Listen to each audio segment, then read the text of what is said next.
Previously on The Other Castle. And Ken has been extremely diplomatic when talking about Bioshock 2. He turned it down because he just didn't want to return to Rapture. And he felt that if the Bioshock series was going to continue, it would need to be more like the Final Fantasy series in that the sequels are not connected to one another. So he decided he's going to go off and show them what he meant. But that's a story for another time.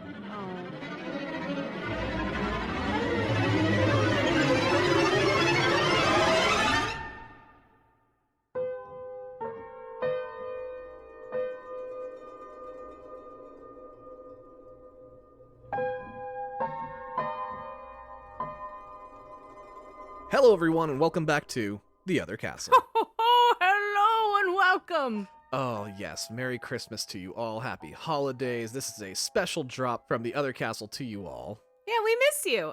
We are working on season 8, and I am very excited to say it will be rolling out in February. Yes, this coming February. So we are The Other Castle. We do the plot, lore, and more of video games. That's all the behind-the-scenes drama, and then the actual game drama. And if this is your first time listening to us, you can go to our website, theothercastlepodcast.com. That's theothercastlepodcast.com. This is my normal speaking voice. You can do all sorts of fun things over there. You can listen to every one of our episodes. You can sign up for our Patreon, which is just $2 a month. We drop monthly episodes over there, even during the off-season. Which means there's going to be one coming out that partners with this episode. We're going to be doing the DLC to this game, which this week's episode is Bioshock Infinite. It's about damn time. Right, we're going to close out the series of Bioshock, for now anyway. We've been debating when to do this. Yeah, right, just, you know what? Just figured we'd give it to you guys as a Christmas treat. I think that Bioshock Infinite was the last time we went to a midnight release of something. Yeah, I think so. And not even just a game, just in general. Right. I don't leave the house now. You know No. why? Everything's on fucking HBO Max. Yeah, it's pretty easy just to stay home now. Yeah. Also, I spend so much fucking money on, living somewhere. Why wouldn't I take advantage of my biggest expense every month? That's very true. I'd be hanging out in this house all day. Find new places to sit. It's fucking great. But no, I remember going to the Burbank Victory Center GameStop with you at midnight, and I didn't know what Bioshock was at all. At all, no. And you're like, it's a video game where you're a man. And I was like, that's crazy. You hadn't moved to Rapture yet at that point. No, I was not a citizen of Rapture. I was still on my visa. But it was a lot of the same shape a person and archetype a dude that was in line for Bioshock 3 in Burbank. Okay, yeah. You certainly fit in. I did. I was the accessory to the event, and it was cool. And I was really mad because the line was really long, and I said, would you kindly move it along? And nobody laughed. No one cared. Nobody cared. Do you think someone had done that 5 minutes before you got in line, to death, though? Oh, maybe. Shit. We might have gotten there late, and everyone's like, Ugh, the 15th person already. you could have gotten decked for that, to be real. Yeah, that's fair. Maybe I was just being annoying. Yeah. Maybe it's your personality. Who knows? Well, yeah, I'm really excited to finish out the Bioshock series just because, it's become such a staple on our show. Oh, totally. And in life. And in life, yeah, absolutely it has. It's such a big part, and it's a big part of gaming in general. Absolutely. I mean, there still isn't really a game like Bioshock or Bioshock Infinite that rebottles that fucking lightning, you know?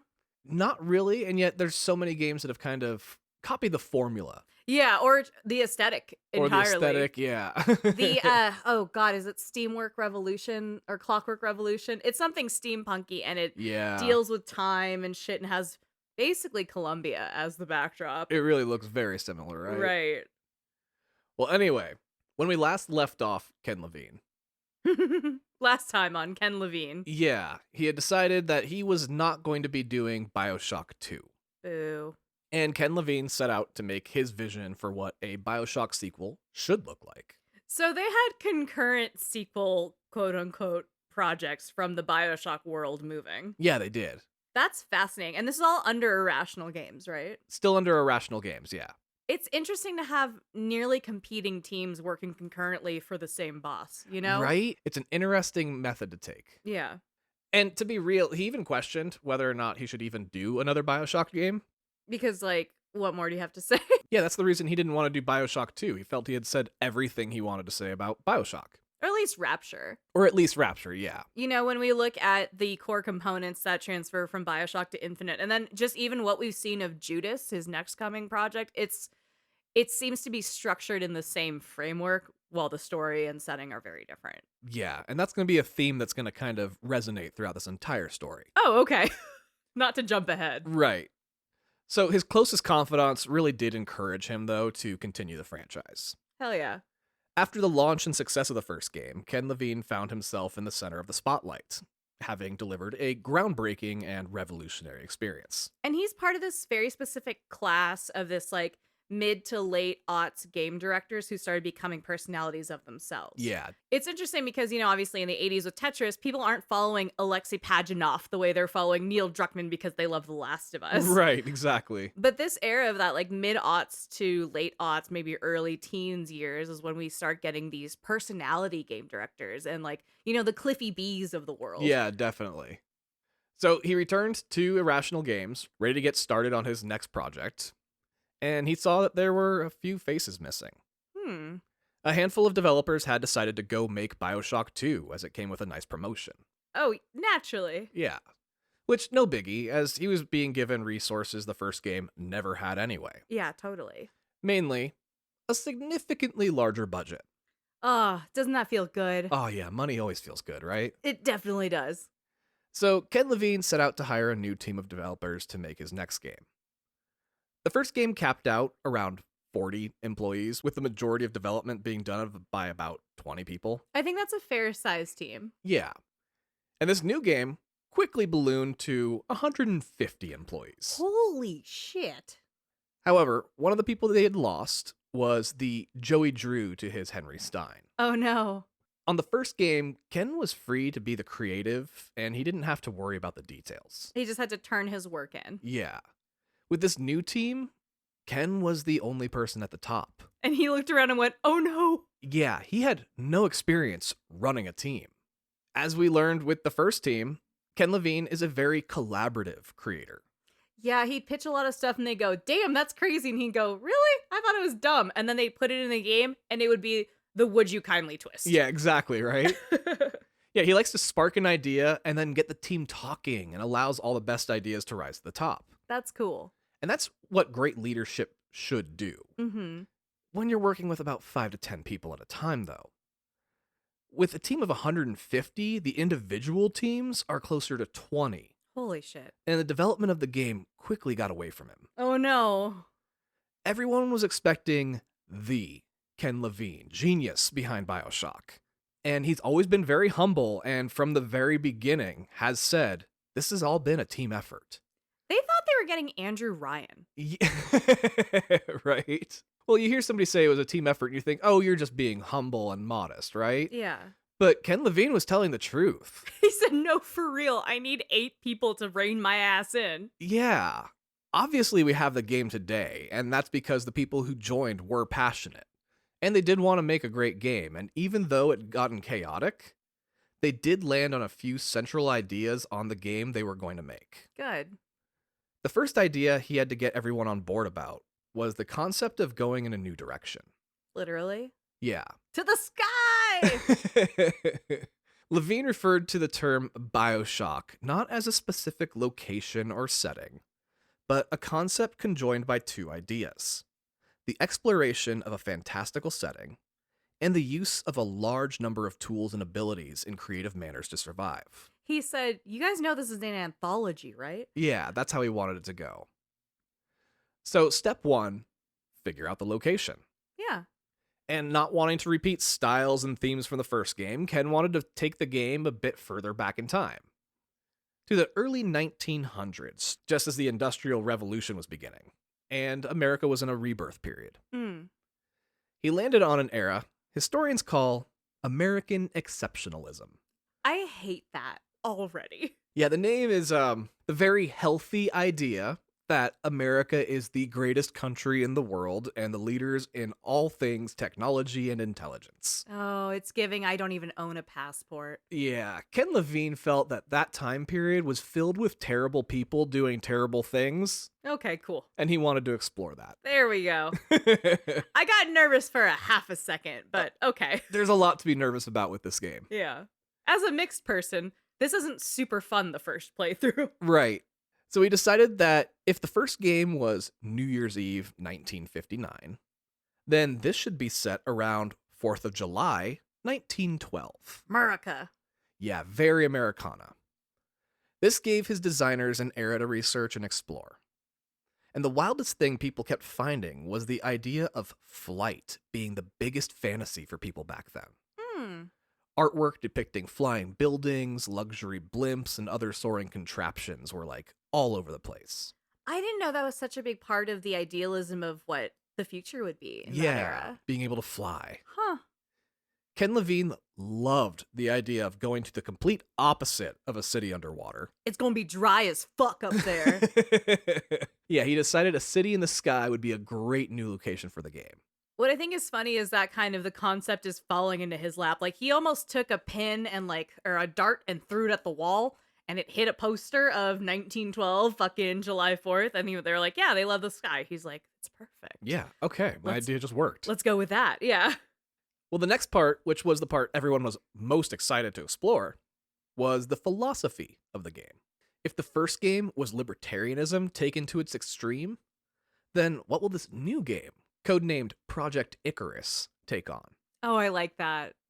As Ken Levine said in an interview, if you think about the founding principles of the United States, if you think about the Declaration of Independence and the Constitution and the Bill of Rights, what's interesting to me is how two different people can look at the same set of documents by a single group of writers and come away with entirely different opinions about what those writings mean. So different that they're willing to kill each other over them. I would love to introduce him to the Bible and the history of religion. That And would be all that. fantastic. I think he got a pretty decent crash course making this game. Okay, fair enough. And it's scary how hauntingly true that is still to this day. Oh, horrifyingly so. So he decided to create political ideologies and have them pitted against each other. And he chose a Christo-fascist state, which is a government controlled by a Christian church, versus a group of freedom fighters. The key being, neither side can be shown as objectively right or wrong. America, fuck yeah. Well, that wasn't an easy task to set to a group of artists. And I would say they only do a mediocre job of hiding which side they think is wrong. It's hard to hide your bias in things Yeah. like this if we're going to be 100. I'm probably going to say some shit people won't agree with on this episode. I'm going to put that out there right now. Yeah, so they got to work and started building a game within months of the first Bioshock's release. Wow. That's wild to go so quickly straight into it because, like, you're creating. It finally gets moved over to the next stage. You're like, fuck yeah, it's shipping. And they're like, all right, here's the next pile of work. Yeah. You're like, damn, I wanted to take a week off. They're like, no. Well, as the years went on, Ken Levine would change his mind constantly Oh. and would need entirely new ideas and concepts on a whim. Oh, I don't like that. Buddy. Well, it wasn't that he was getting eccentric. It was that he was maintaining that collaborative nature of his. Oh. And every other day, a team would have an amazing idea that just kind of reset the motion of the entire game. Ah, shit. So you'd be like, that's great. Scrap the last shit without building on it necessarily. Yeah. It really became a problem that he just couldn't say no to a good idea. Mm. This led to nobody on the team knowing what the whole story of the game was actually supposed to be. It's pivoting too much. How are you supposed to follow the thread? Right. And Ken insisted that his reason for kind of keeping secrets between teams was because he wanted to be able to gauge reactions from the team as he revealed them. But it turns into a world of mistrust and misinformation. Yeah, because again, he's a creative. He's not a manager. Mm-hmm. He doesn't understand how annoying that is to a team that just wants an assignment with a clear direction. I'm I'm a Scrum Master. You've done some project management courses. Yeah. We probably could have helped. Yeah, definitely. They needed a project manager. Yeah. At the 2-year mark of development in 2010, they released the first trailer and gameplay footage of the new Bioshock Infinite. Oh, very cool. It was dark and haunting, showcasing new powers like the ability to shoot crows from your hands. That is my favorite plasmid of all time. I might have said this in previous Bioshock episodes, but Murder of Crows is the best fucking one. Why? You're a Disney princess, but for murder. You control birds? Yeah, it was really good. So fucking good. It showcased the flying city of Columbia and its early 1900s America theming. And we saw fighting and flying, a building crashing into another. It was pretty fucking epic. That's great. And this game was going to be a perfect sister sequel to the original game. Back at home at Irrational Games, they continued plugging away and started developing the 2 lead characters, Booker and Elizabeth.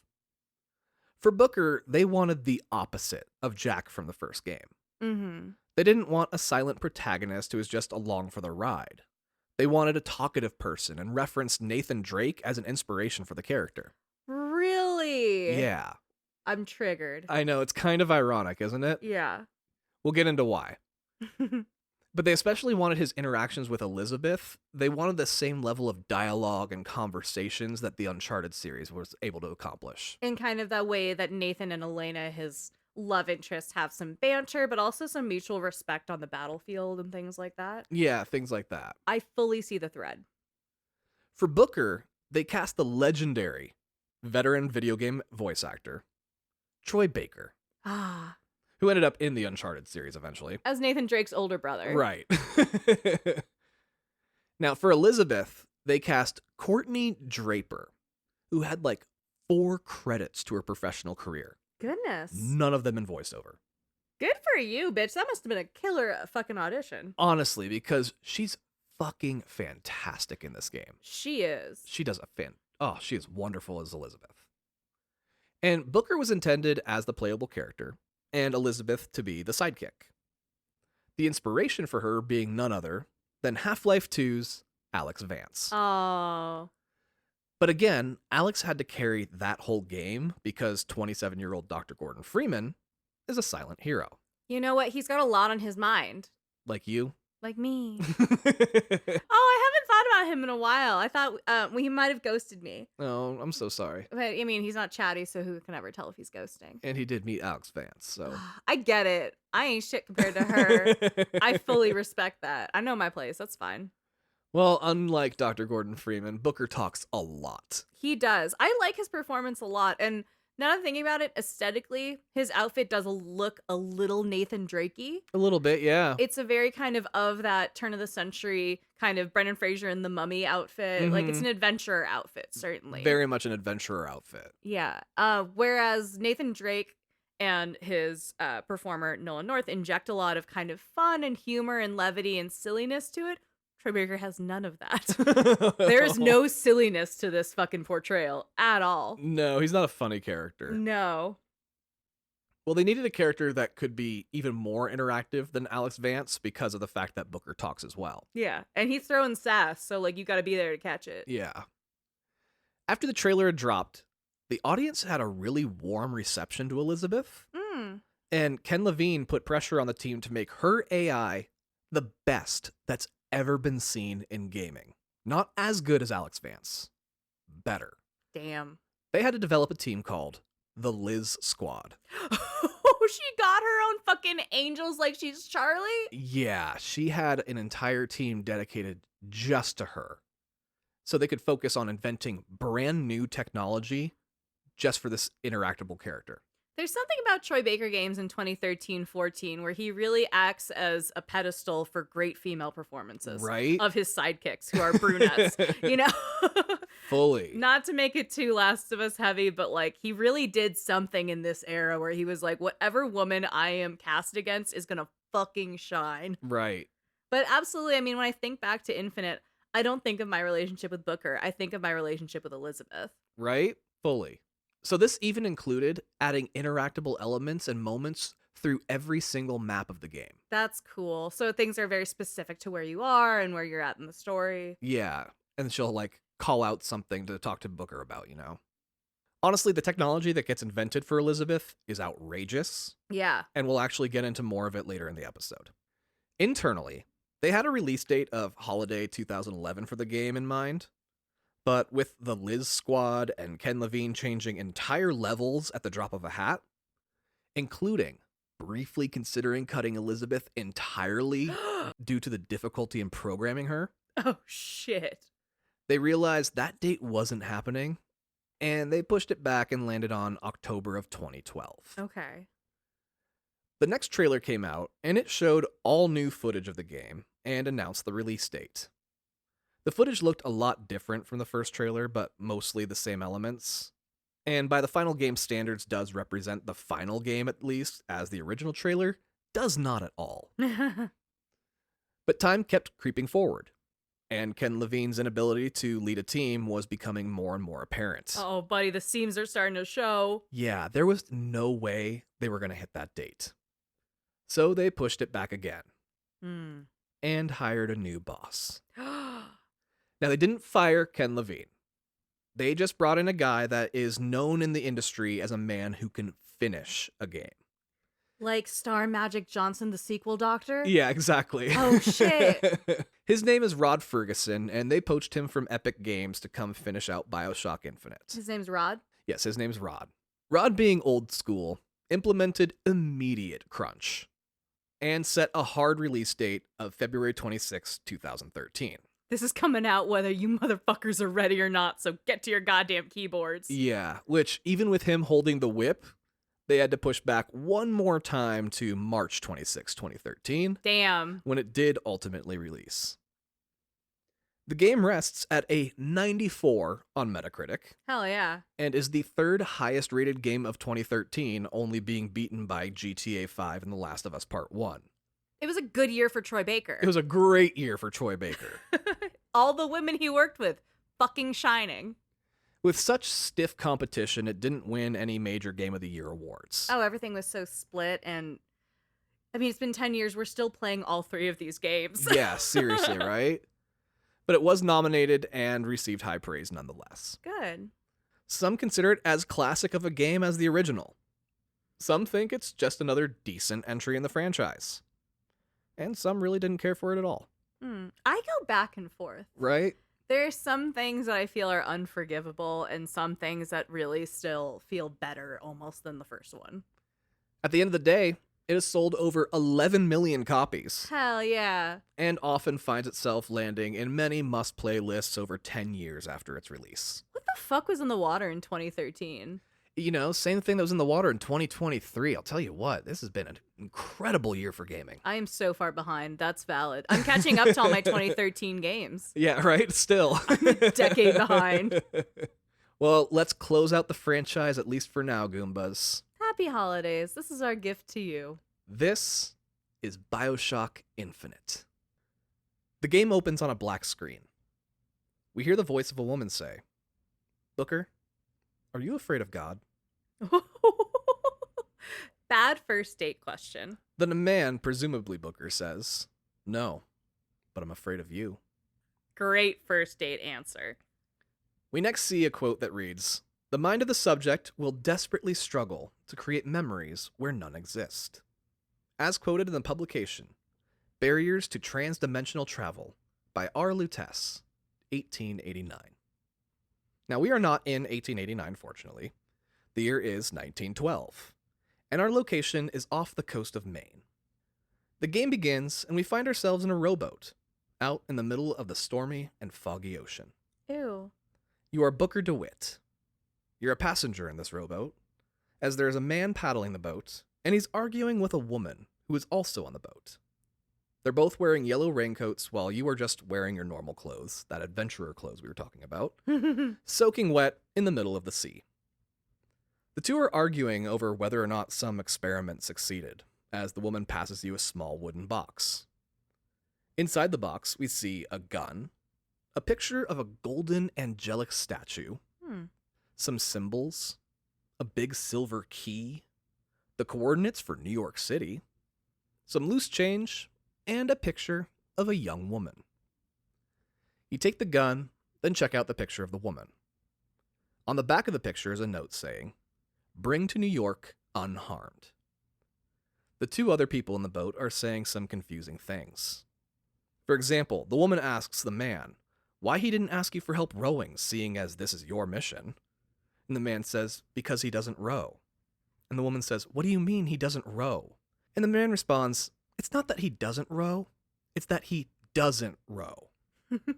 And she responds with, oh, okay, that makes sense. It's like dream speak where you're like, I recognize these words, but they're not lining up. Yeah, right? It's AI written language. Yeah. It's not. Like, to be It's clear, totally to be not. clear. The AI was for Elizabeth's movement, not for any of the voices or anything like that. I actually know the guy who did the voice of the male character in this. I used to work with him in one of the restaurants back in Los Angeles. That's right. We saw a cosplayer of him at I think SDCC, and we sent a picture to him. Yeah, his name's Oliver Vecher. Great guy. I actually knew him in person for a little while. What's up, Oliver? The fog eventually clears, and you can just make out a dock connected to a small island.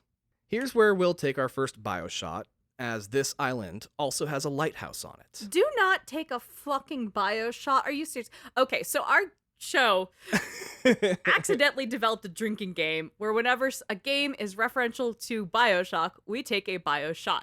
I have never played this. It seems horribly dangerous. Yeah, no, it's just every time that it's got just such a Bioshock moment, you take a Bioshot for it. You climb out of the boat and onto the dock, and the man and woman paddle away wishing you the best of luck. Do they? Yeah, kind of. You ask if someone is going to be meeting you here, and they say they certainly hope so. For your sake, fucko. But nobody is around, so you approach the lighthouse. The door is shut, and there's a blood-stained note pinned to it saying, "DeWitt, bring us the girl and wipe away the debt. Ooh. This is your last chance." You knock on the door saying you are expected, but nobody answers. So you go in. Immediately in front of you is a wash basin with some towels next to it and a sign that says, "Of thy sins shall I wash thee." And this is here to let you know, this game is going to be tackling religion pretty heavily. Yeah, that's an aggressive first thing to interact with. Yeah, if you have issues with criticizing religion, this probably won't be the game for you. Well, it criticizes one specific religion. Yeah. They're pretty light on the Buddhism talk here. Not really. There's quite a bit of Buddhism talk actually in this game. Oh shit, that was a throwaway joke. I haven't played this in a couple of years. My bad. Well, you look around the lighthouse, and this is nothing like the lighthouse from the first Bioshock. In the first game, it was a tall, hollow building with a basement leading to a submersible bathysphere that took you to Rapture. Obviously. This lighthouse, however, is a normal one, with stairs going up to the top, and no basement to be found. Plus, this is 40 years prior to the events of the first game, so Andrew Ryan hadn't even built Rapture yet. He's still a baby, if at all. You explore a bit and find some quarters where someone is clearly living, but nobody is found. You can even find an old-timey phone, but when you pick it up, the line is dead. It's actually a new timey for this considered. It was very modern at the time. Yeah. On the next floor, you do find a person, but he's not moving. Oh no. He's sitting in a chair and has a burlap sack over his head. Never a good thing. Even worse is a giant blood stain where his face should be behind the sack. I wouldn't open the sack. Yeah, you don't, fortunately. On his chest is a sign saying, "Don't disappoint us." Jesus! So now that you've seen the fate of the lighthouse's only inhabitant, you continue your climb to the top of the lighthouse. At the top of the lighthouse is an outdoor deck that goes around the whole of the glass structure that contains the actual light of the lighthouse. But the door to get in is locked. There's some bells on the door with some symbols carved into them. They're the same symbols you saw in that box the woman gave you. Oh. You ring the bells in the order listed in the box. Suddenly, the stormy sky lights up a bright red, coming from somewhere above the clouds. Uh-oh. With the red lights comes the sounding of a loud trumpet, which is a reference to the book of Revelations in the Bible, Oh. where the sounding of the 7 woe trumpets marks the beginning of the apocalypse. Whoa, trumpets. These horns also have 7 different notes that play. and the sky lights up with each blow. Once they finish, the inside of the lighthouse burns bright red as well, as if responding to the trumpets. The trumpets respond to the lighthouse once more, and the door to the inside of the lighthouse opens. The light of the lighthouse sinks into the floor, and is replaced with a red barbershop chair. You look at it and figure someone obviously wants you to take a seat, so you do. As soon as you're seated, your wrists become locked in by a cuff, and walls start popping up around you, looking like the elevator from Willy Wonka and the Chocolate Factory. A robotic woman's voice says, "Make yourself ready, pilgrim." Pilgrim. Right? Great choice of word. As the chair tilts forward, and you see what looks like rockets beneath you, Oh, firing up as if this lighthouse is actually a spaceship. hell yeah. And while hanging there, the gun from your pocket falls out into the flame below. Oh, god damn it. You tilt back up, now completely surrounded by the walls of this makeshift rocket, and the voice counts down from 5. You struggle to break free, but to no avail as the countdown concludes. And instead of sinking to the bottom of the ocean, you blast off into the stormy night sky. Whee! The voice tells you your elevation as you soar higher and higher. 5,000 feet.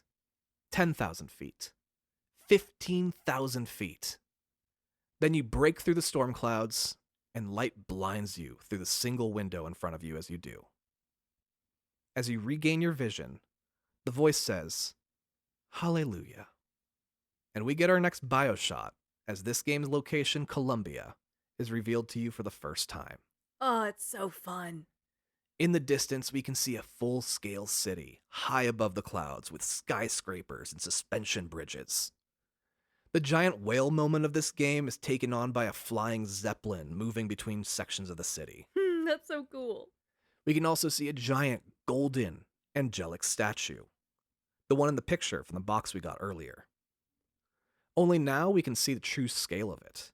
And it's bigger than any statue we have even today in our real world. Like, the Statue of Liberty ain't got shit on this girl. That's what's up. You are speechless, unable to comprehend what you're seeing.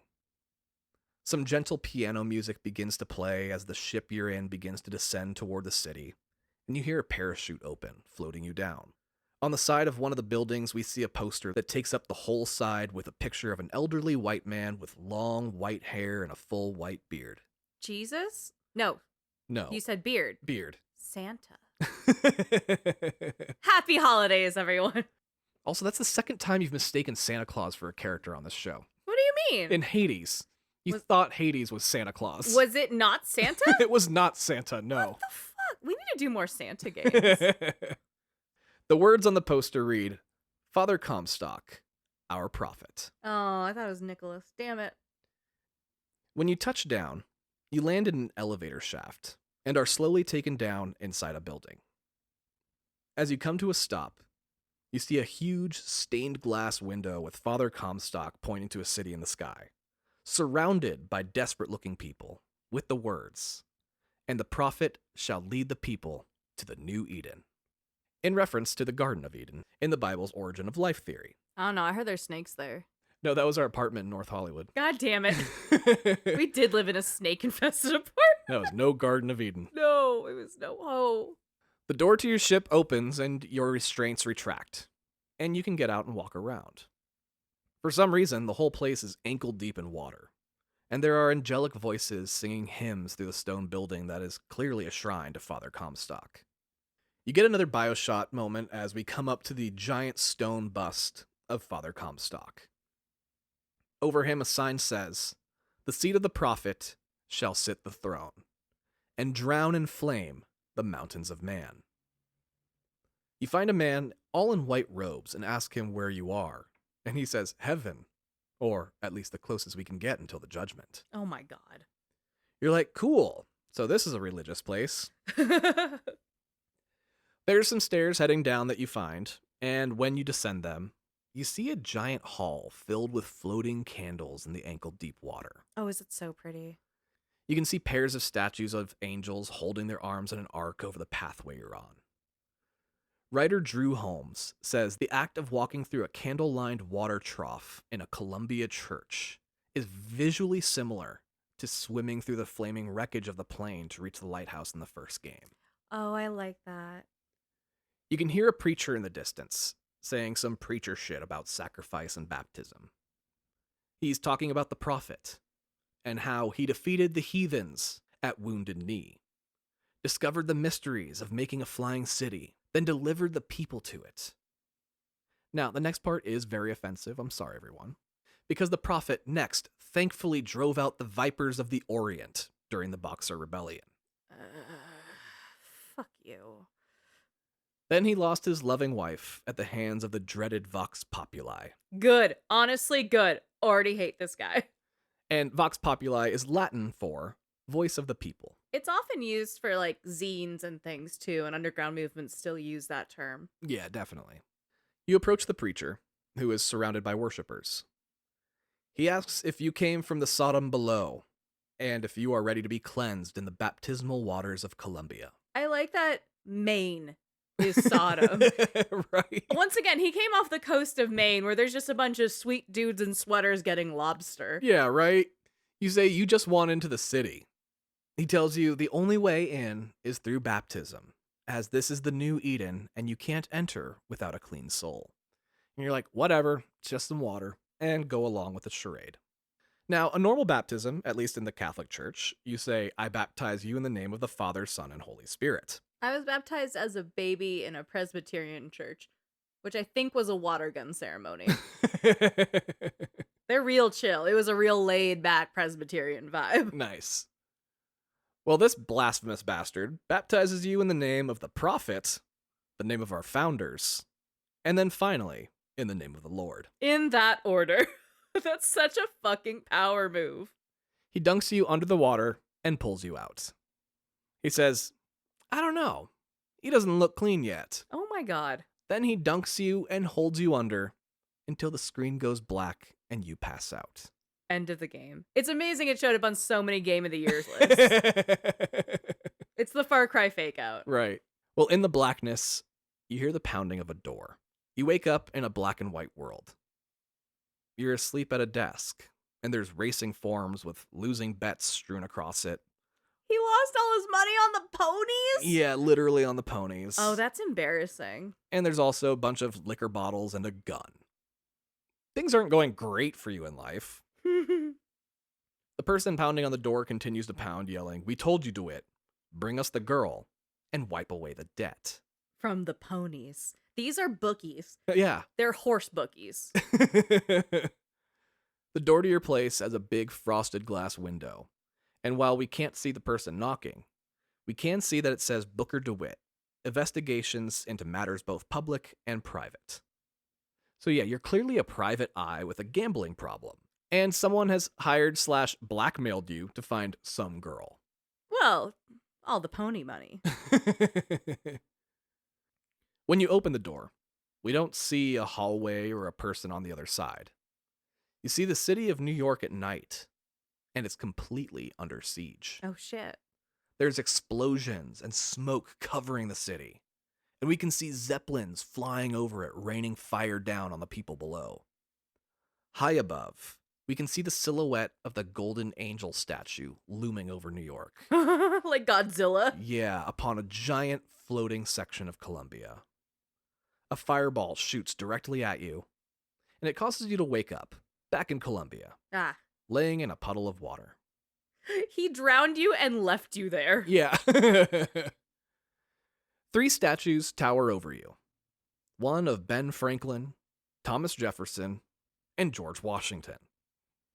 When the preacher baptized you in the name of the founders, this is who he meant. The founding fathers? Yeah. They would have loved Hamilton. They would have hated Hamilton. Oh, you know what? You're right. They would have hated Hamilton. Because the United States of America was not the first name chosen for this country. The actual, real-life name they wanted to give it was Columbia. Is that why DC is the District of Columbia? That's exactly why it is. Huh. So even though these men never lived to the 1900s, they are considered the founders of this Columbia, as Comstock created this community he believes they were intending to build with the original idea for Columbia. The same energy Banksy took to Dismal Land, saying this would have been Walt's eventual dream, right? While all three of these men are historically linked to the Freemasons, it's weirdly never comes up in this game. Really? Yeah, and Huh. also if you want to dive into the Freemasons and that whole wild world, there are plenty of podcasts and YouTube videos that can explain it all to you. That's a whole ass thing. Yeah. You push through to the actual city, and you open a door to another grand reveal moment.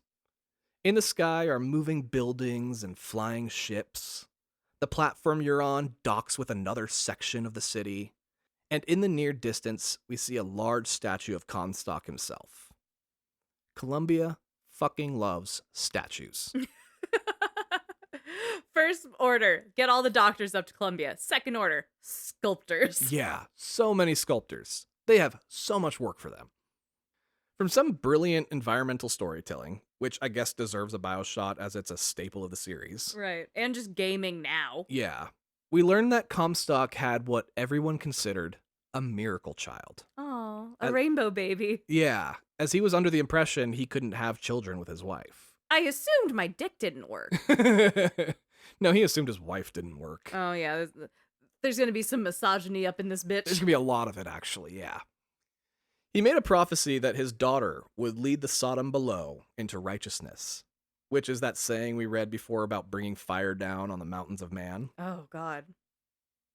You explore the area more and see some city folk just going about their day, most of them talking about a raffle that will be taking place later that day. Ooh, I love a raffle. I'm really good at raffles. You're weirdly good. You just won us David Blaine tickets recently. I did. Very good. They're all voiced, and they all have stories to tell, usually just talking amongst themselves about Comstock or the latest news as you progress through the game. Just gossips. You eventually see the giant angel statue in the near distance. You hold up the picture from your box and figure that must be where they're keeping the girl you're here to retrieve. As you put the picture away, a young boy appears in front of you saying he has a telegram for you. Is it a young boy or is it a little gremlin man? It's kind of a little gremlin man, but it's supposed to be a little boy. Some of the kids got real fucked up animations. Like, Elizabeth is beautiful. Right. A lot of attention went into her. Yeah, some of these kids, fucked up looking. Yeah, not as bad as the cyberpunk kids, though. Okay. You take it, and it says not to alert Comstock to your presence, and not to pick number 77. Seems pretty fair for the rules of this world. Signed by a person named Lutess. You about to fuck this up so bad. As you head towards the statue, you go through a sort of World's Fair area, with people showing off all sorts of new technology. Very like H.H. Holmes going to the World's Fair and shit like Yeah. that. Like the Disney like future world and shit. Fully, yeah. Cool. One of these things that they're showing off is a robot called a handyman. It's about 10 feet tall, has long-ass robot arms, big fucking feet, and a teeny tiny head looking like Mark Ruffalo in the Hulkbuster suit. Oh, I love that. It's amazing how there was this perceived reliance on robots when really we're just relying on like voice AI. It's just me yelling into the middle distance going, please turn the music off, instead of like having my robot butler come in with a fucking feather duster. Yeah, fully, right? Our room was real flat. Like, He's really small. yeah. They overestimated the verticality of robots is all I'm getting at. Yeah, this thing was very much designed to be like your household, like butler kind of situation. Right. But it's also bigger than any doorway that would be in any kind of house. It's the one for the ceiling, so you can get the fucking top corners. I get it. And it also keeps like shorting out while it's being presented. It's not a good robot. Yeah, it's kind of its Big Daddy replacement for this game. They have a few, to be honest, and none of them operate like the Big Daddy, so you can't even fairly call them the Big Daddy replacement. It's just big, giant things that you gotta fight. Honestly, good. I like the Big Daddy design as it is. I think they did a great job. I don't think they need to fucking regurgitate it in every skin of every world they go to. Hell yeah. Yeah, I agree. There's also a booth here with a substance called Vigors. Absolutely drink all of it.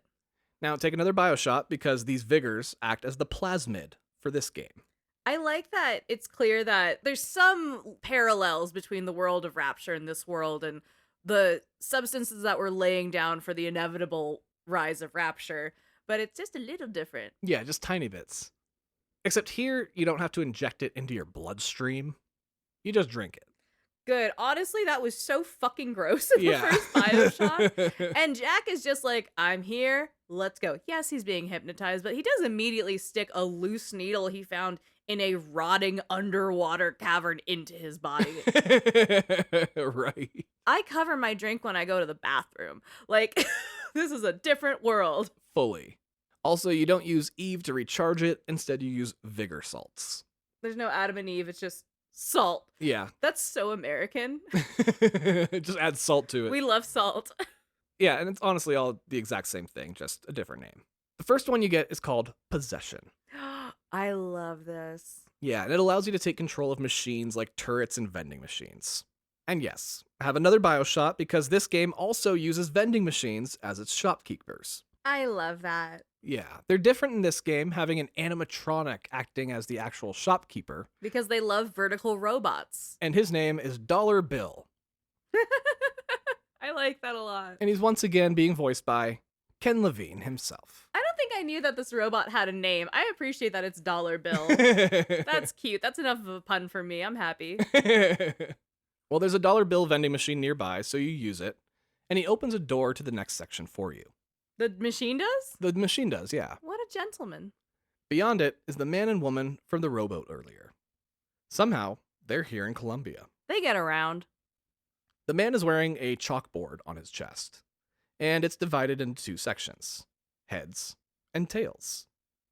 Heads has 12 tally marks underneath it, and tails has nothing. The man throws you a coin and asks, heads, and the woman asks, or tails. They do most of their talking like the Weasley twins, often finishing each other's sandwiches. Oh, cute. You tell them to shut up and move, but they insist and they make you flip the coin. You call heads, as you don't get an actual choice here, and it lands heads. The woman puts another tally under heads, as the man bitches that even though he knew it would be heads, it's no longer satisfying to him knowing how things turn out. Oh, buddy. The woman tells him that there's always next time. They walk away, and as they do, we see the man is also wearing a chalkboard on his back, again split into heads and tails, and we see 110 more tally marks all on the head side. They filled it out. Yeah, they really did. None on the tail side still. I think this is the exact cosplay we saw, too. Yeah, we did see this cosplay, yeah. You continue on your journey to the Golden Angel, and eventually see a poster with a big, black, clawed hand, with the letters AD on the back of it. Words surrounding the hand say, "You shall know the false shepherd by his mark." Oh, I love some propaganda. You look at your right hand and say, "What the?" Because that's exactly what you have tattooed on the back of your own hand. That's okay. So at this time, that was called a job stopper. You could not Right? get you couldn't get tattoos on your neck or hand unless it really meant something fucked up happened to you. He was a private eye, like he employed himself. That's true. Still, it should have come up in the interview, but man, that's not a tattoo you can hide. You decide to push forward and eventually come upon that raffle you heard others talking about before. There's 100 or so people, all surrounding an outdoor stage with red curtains, and a man in a top hat and sporting a penciled mustache saying that the 1912 raffle is finally here. The audience cheers and a woman calls out to you. She's carrying a basket of baseballs and tells you to pull one for the raffle. So you reach in and pull one out at random. Booker is not impervious to a raffle. He's like, you know what? I'm in debt. I could come up real big right now. He's a gambling man. Yeah. When you look at the number, it's number 77. Booker, you had two objectives. And You fucked up half of them. the woman says, "Wow, lucky number. I'll be rooting for you." Oh, she's trying to fuck. She walks off and the raffle begins, with the prettiest white girl in all of Colombia bringing the man in a top hat a bowl full of raffle ticket numbers. Now, that's not my own words. That is the man in the top hat's words Okay. about her being the prettiest white girl in all of Colombia. It's like you're getting in some bad water that you're treading. What the fuck? He reaches in and pulls out, surprise, surprise, number 77. Booker, this is why it's specifically said in your note. Do not do this shit. He congratulates you and says, "You won the big prize. You get the first throw. This is where I was immediately upset and was like, what the fuck am I playing? You look around, confused as the red curtains draw back, revealing a jungle scene, all in cardboard cutouts, and two people, a white man and a black woman, tied up to a couple poles. Ugh. Surrounding the two are a pair of very racially insensitive looking monkeys, dressed as if they are getting married. The tied up white man keeps yelling that it was him, all him. Leave her out of this. Mm. The man in the top hat looks at you and says, well, are you going to throw it, or are you taking your coffee black these days? Yeah, and then he bursts into a fit of laughter. Oh my god. Now here we're actually given a choice, and I'm shocked they chose this moment to have one. You can throw it at the tied up man and woman, or at the man in the top hat. Hell yeah. I don't think I've ever thrown it at the man and woman. Yeah, if any of you maliciously chose to throw it at the tied up people, I'd appreciate it if you just went ahead and turned off our show right now, because fuck you. But regardless of your choice, when you wind up to throw the ball, a cop catches your hand and points out the AD tattoo on the back of it. That's your throwing hand on top of it? No. Fucker!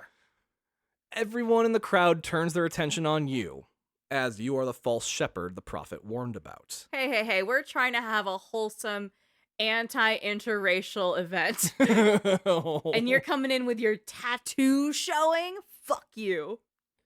The man in the top hat tells the cop and his buddy to show you what Columbia has in store for the false shepherd. Oh my god. One of the cops holds you, while the other comes towards you with this gnarly-looking device on his hand. It's an arm attachment, and it has 3 thick-ass metal hooks on it, connected in a circle. The circle begins spinning, turning the hooks into basically a saw blade. The scene slows down, and you throw the baseball straight up into the air. This causes the cop holding you to follow the ball into the air with his eyes, distracting him. You grab him and shove his face right into his partner's spinning hooks of death. That's some Jackie Chan shit too, just like an environmental fake out so I can kick the shit out of you. Right? The cop with the hook device drops it in fear, and it's left stuck inside the face of his partner. That's so fucking cool. You put it onto your own arm and go to fucking town on these assholes. Which also gets you some guns, as these are cops, so of course they're loaded to the teeth. It feels like the hook was more of the connection between Bioshock 2 being the Big Daddy and having the drill, which I actually like more than seeing the large mech outfits of the Big Daddy replacement in the wild. Like, having that kind of power feels really good. I agree entirely. Well, now that the false shepherd is loose on the streets of Columbia, the people clear out, and everywhere we go is now desolate. Oh shit. They said curfew. Yeah, including the interiors of buildings like restaurants and bars. Wow. You go inside one of these buildings as you run from the cops, and inside you find that man and woman again. The man is wiping down the bar, and the woman is holding an upgrade. If you bought the special edition of this game, or God forbid, pre-ordered, all of your bonuses are found in this room as well. You ask why they keep following you, and they're all, we were already in here when you walked in. What do you mean following? You just got here. Why are you following us? As you stammer, the woman offers you the upgrade potion she's holding.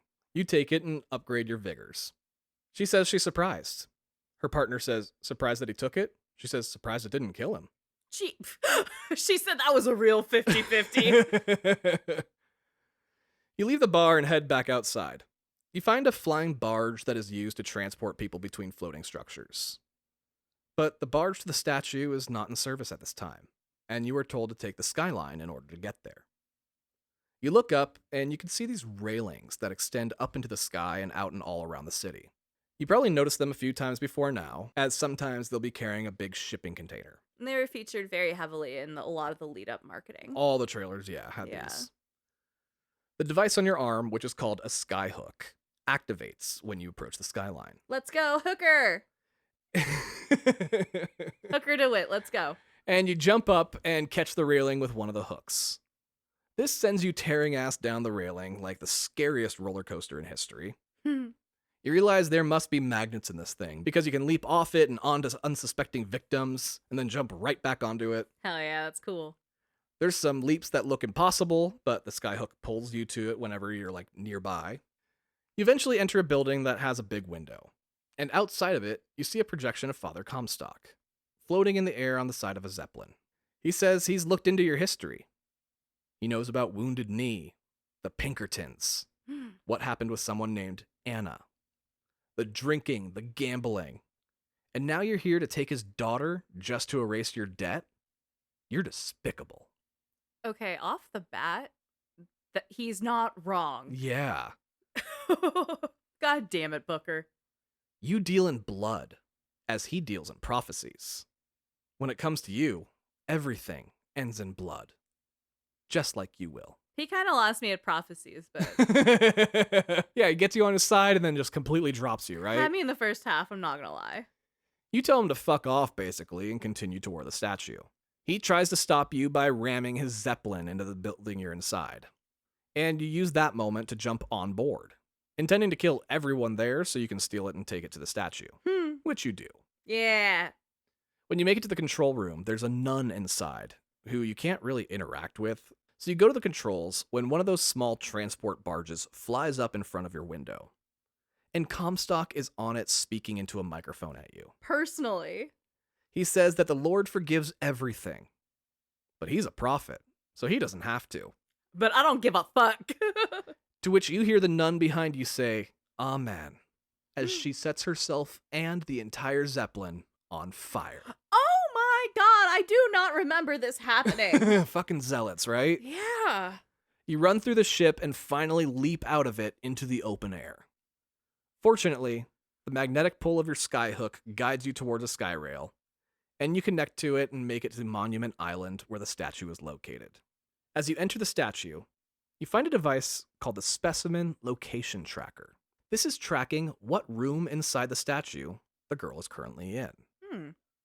She's in her dressing room, so you follow the signs. But the signs don't take you to her dressing room. They take you to a room with a big metal cover over a window. Ew. When you pull a lever, the cover moves and the window beyond is revealed. Through the glass, we are peering into the dressing room, and the girl in question is in there. She's fully clothed, though. The window is clearly one way, as she can't see you at all. I don't like the implications of this. At all, right? It's just gross. It's giving gross. She has long dark hair, is wearing a long blue skirt, a white blouse with a blue collar, and a blue ascot. She's looking at a postcard of the Eiffel Tower, and also has a big painting of it in her room as well. She's holding the postcard very lovingly, and she runs off into an adjacent room. From this behind-the-scenes observation area, you follow her into the next room. In this room is a painting of the Eiffel Tower on an easel. There's other art in the room as well, mostly of a big black figure with a glowing yellow eye. That's probably nothing. Yeah, it's probably not foreshadowing. She excitedly walks over to her painting and reaches at it, like she's trying to find the divide in a curtain. She finds this invisible divide and throws her arms wide, as if opening said curtain. But the curtain that opens is the curtain of reality. Oh shit. A portal of some kind opens where her painting once stood, and we can see the actual Eiffel Tower in the background. Not the one in Vegas? No, not the one in Vegas. This is the Paris one. Along with a movie theater advertising a movie called La Revanche du Jedi. Oh, definitely not the Vegas one. Yeah, and that makes it Revenge of the Jedi, not Return of the Jedi. So it's not even our reality. It's a reality where the original name never got changed. And this is 60 years prior to it actually coming out in this reality or Yeah, so. that movie came out in 1977, not 1912. So this chick just opened a portal to another time and place. You hear a siren start blaring, and an ambulance comes hurtling directly at the portal. The girl closes her arms, and the portal closes just before the ambulance crashed into her. Now it's time for another Bioshot, as we find an audio log here in the observation area. Hell yeah. And it's one from that woman who keeps showing up with that man. Her name is Rosalind Lutece. I love that name, Rosalind. Yeah, it's a pretty name. I think it's so pretty. She was clearly the one observing the girl. She says that the girl's abilities have less to do with who she is and more to do with where she came from. Hmm. There's a part of her that never left, and the universe is allowing her to create these portals, or tears as they call them, as a result. Huh. The girl leaves the room again and enters a grand library. There's a huge window to the outside, and you decide that regardless of whatever power this girl has, you still need to get her out of here and back to New York. You gotta do your job. You go looking for a way into her section when the floor suddenly gives out and you fall into the library. Whoopsies. From the ground, you look up and say, "Hello." And she screams bloody fucking murder. Reasonable. She is not overreacting. Yeah. You try to calm her down as she starts throwing books at you, saying you're here to help her and that you're a friend. She's never met you. Right. You crashed through the architecture of her home. She is reasonable to strike. Well, she doesn't introduce herself, but with subtitles on, you can see that her name is Elizabeth. She doesn't really owe you a welcome. Right?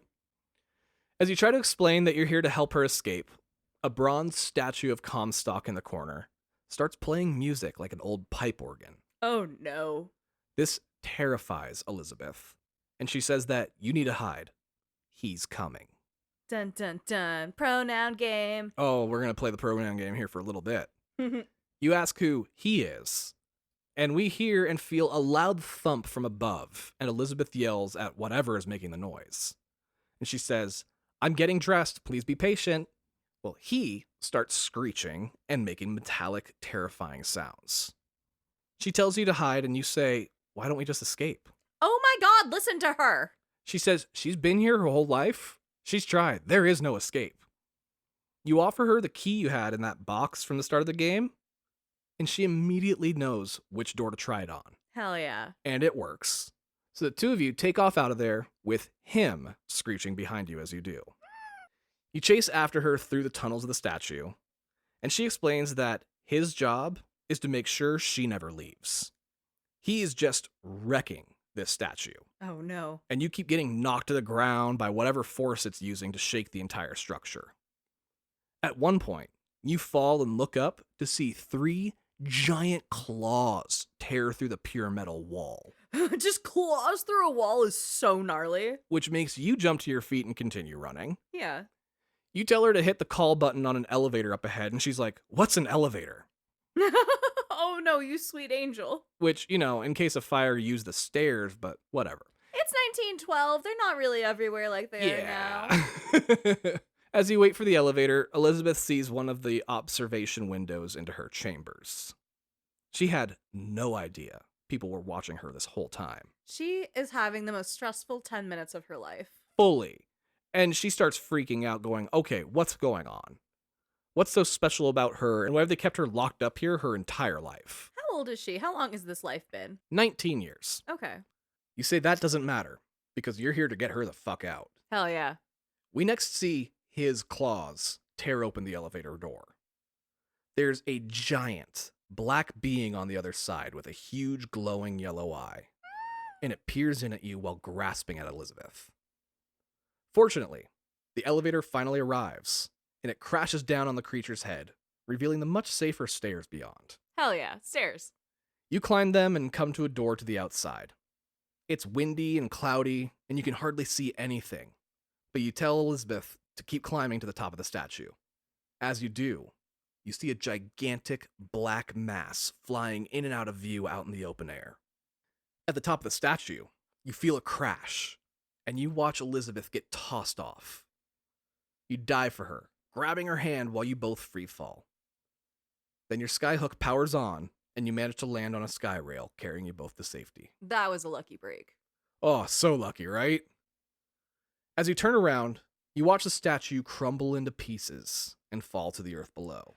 Her home for the last 19 years just imploded. Like 10 minutes after she met you. Yeah. And could you imagine being on the ground and seeing this shit just start falling from the sky out of nowhere? Oh yeah, you're just outside selling baguettes and you look over and you're like, oh no. Zut alors! You zip through the city on the sky rail, and the black mass can be seen flying around you, eventually crashing through the sky rail you're on, sending you and Elizabeth plummeting down. You spin out of control, no longer holding Elizabeth, and splash down into a pool of water. The black mass descends, and we can finally make it out. It's a gigantic, robotic bird, as it has wings, but also 2 giant arms. It dives into the water after you, and once it's under, it starts to freak out.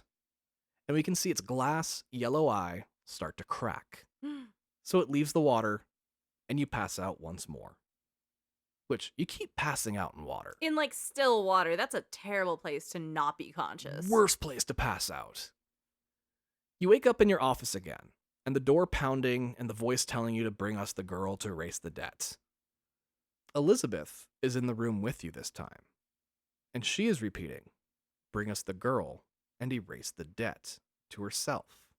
You keep asking the voice on the other side of the door what they intend to do with Elizabeth. They tell you that's not part of the deal, DeWitt. Now open the door. It's just some casual human trafficking. Don't worry about what's on the other side of the door. Well, you start yelling, "Anna? Anna?"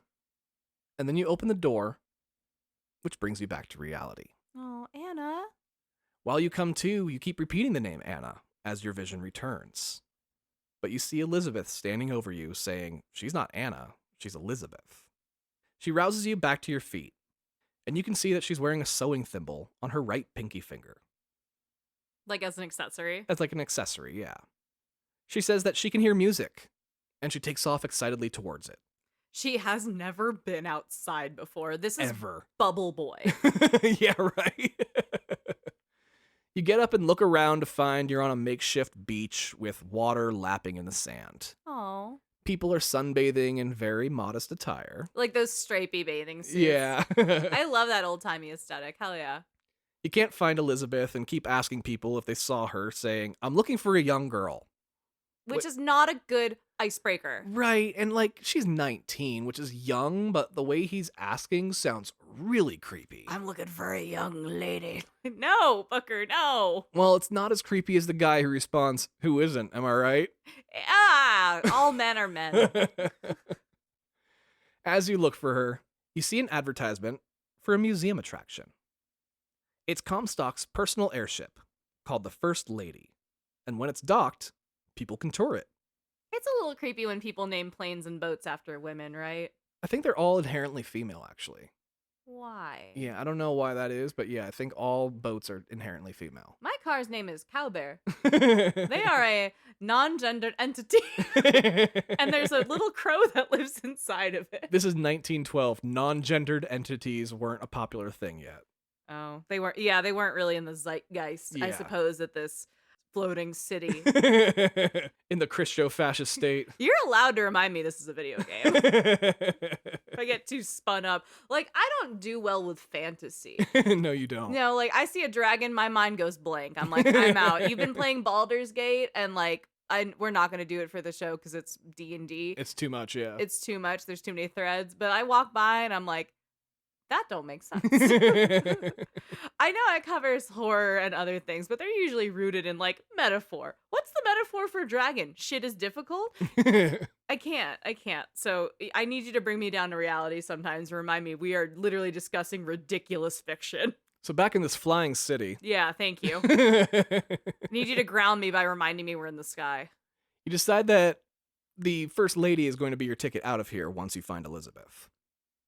Elizabeth's on a boardwalk, dancing to some music being played by a street band. She's just dancing by herself, too, Yeah. right? She's spinning. She asks you to dance with her, and you tell her, not a chance in hell. If you've ever had to wrangle a drunk friend to get in the Uber, Off the dance floor. this is exactly what the sequence is. You're literally like, now come on, let's go. And she's like, no, one more drink. One more. Hold on, wait, 5 more minutes.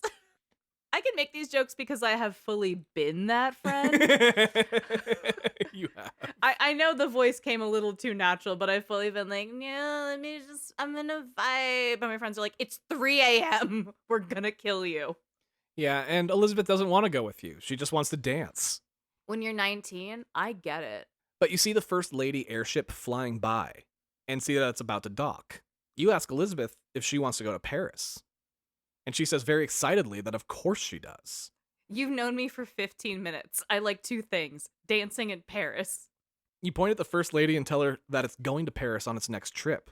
So the two of you have a flight to catch. What's she gonna do? Fucking fact check me? Exactly.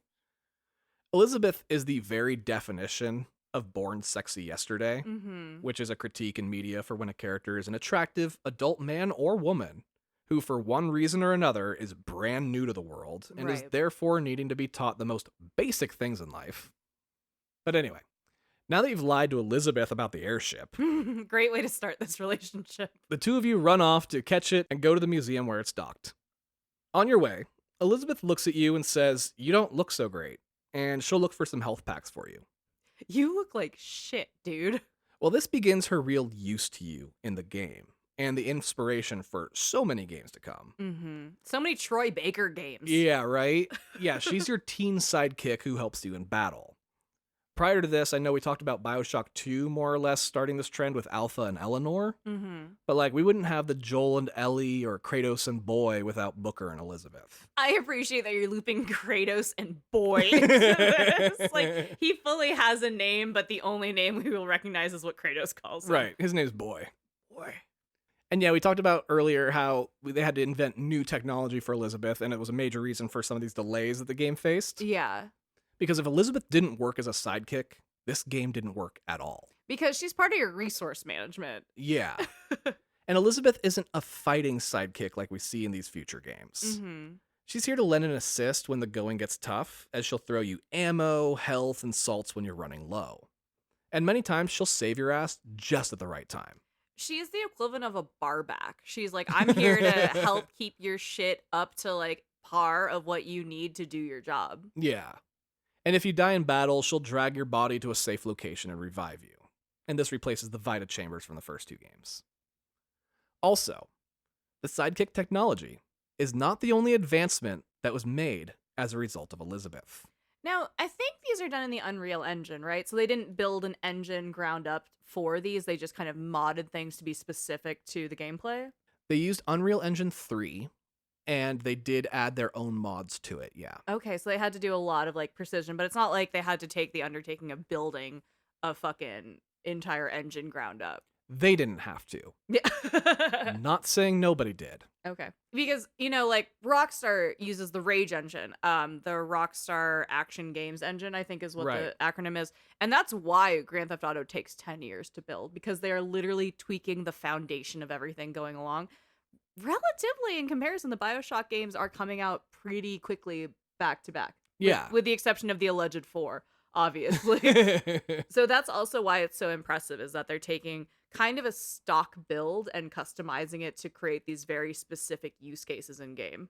Yeah, absolutely they did. And Elizabeth forced another company entirely to kind of do the same thing. Whoa, what? A company that had nothing to do with this game whatsoever. Was still majorly impacted by it? So Elizabeth became such a popular character. People fantasized about having sex with her. I don't love where this is going. Well, the demand for pornography featuring Elizabeth skyrocketed. And outside Pixar and DreamWorks, nobody was making 3D animation with any realism. So the porn industry didn't have anything to offer other than like cosplay. Right? Now, throughout history, horniness has made people do crazy things. And a company that was literally weeks away from declaring bankruptcy decided to pull one last Hail Mary to save the company. I am so taken aback by the tone that this episode has taken. It takes a wild turn, but we're getting there, and it's pretty fascinating. Uh-huh. They pushed through some upgrades to their freeware animation program called Blender. Oh my god, this is Blender? And it made it possible for people to make high-quality pornography of 3D animated characters. And specifically because of the rise of Elizabeth? Because of Elizabeth. Today, video game character pornography is so insanely common, and Blender is considered one of the absolute best 3D rendering programs available across all mediums, not just porn. Yeah. All thanks to Elizabeth. I'm The upset. look on your face is so, like, stink face. Like, why? I'm upset. I'm upset. But yeah, Blender was about to go out of business. And then Elizabeth's pussy revitalized this company, which I'm recognizing as like this shows up on people's resumes of like I'm a creator. This is something it's like knowing fucking Python. You know? Yeah. What the fuck? Why did we take this turn here? I don't I, know. like- It's just so wild that just the existence of Elizabeth has just done so much for technology, weirdly, in so many different avenues. The reliance on hentai up until this point, and then bringing in Blender to, you know, I guess diversify the content of cartoon porn we're doing. Yeah. I'm not kink shaming. You know No. what? I look at adult websites. I've got some bookmarks, but like the fact that the horniness of a Bioshock game is what revitalized a company which is a leader in animation services and suites today. Yeah. Like if Adobe came around because people wanted to like jerk off on a waifu pillow, that's fucking crazy.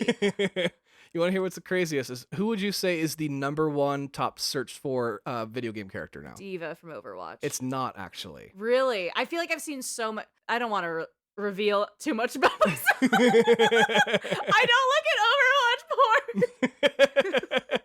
I just feel like I see the ads on the side of the web.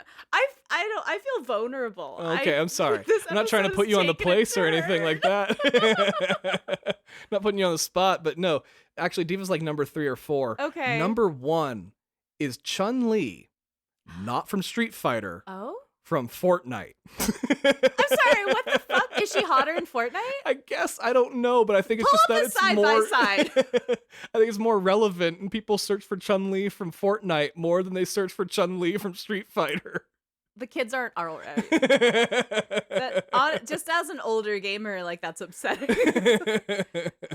Wait, I do need to see if she's like packing puss better No, than. you can do that off air. You want me to say packing puss off air? Yeah. Okay. I didn't like that. I took a turn. I am bewildered by this. The fact that the cultural impact of Bioshock revitalized an entire genre of animation within a suite of services and didn't get like Game of the Year. It's still not the most impactful game of 2013. Yeah, right? That's fucking crazy. Well, anyway, back in Colombia. The two of you are heading to the museum, and you run into Rosalind Lutece and the man that's always with her. They're each holding a red pillow, and on each pillow is a necklace. One with a bird, and one with a cage. You choose one, and Elizabeth wears it around her neck for the rest of the game. I thought this would be crazy impactful, and I genuinely sweated on this. Which is the right choice, I was isn't like, it? well, there's symbolism in both. There is, absolutely. One's freedom, and one is being held captive. It symbolizes so much. It's the captor, it's the cage. I really What sat does it there. all mean? Yeah, what does it all mean? I stared at that for a minute, being like, fuck. You enter a penny arcade, and there's people playing games and watching those little flip movies. Kind of like the Musée Mécanique in San Francisco. Yeah. There's also marionette dolls that will tell a little story. Elizabeth runs up to one of the machines and goes, "Oh, the latest in the series. I heard it got delayed 3 times before they could release it." Wow! I didn't know they had a meta moment in there. Yeah, That's right? funny. They're like, and that motherfucker's name? Rod. Fucking Rod. Fucking Rod! You finally get to the ticket counter and ask for 2 tickets to see the First Lady. The guy behind the counter is on the phone talking in low tones. And when you ask him to hurry up, he jams a knife into your hand, straight through to the countertop. That's some Sadie Adler shit. Right? The whole hall is suddenly filled with cops, and you realize that the word is officially out about you and Elizabeth being free in Colombia. Okay, so you're 0 for 2 on your 2 objectives, which was don't pick 77 and don't let Comstock know you're there. And you immediately did both. Yeah, you failed. Yeah. All right. You pull out your gun and kill the cops and save Elizabeth from harm. But she doesn't see it that way. She's terrified of you and runs off. This murderer broke my house. Right? And won't let me dance. I just want to dance. And then killed a bunch of cops. Yeah, she has every right to not feel safe.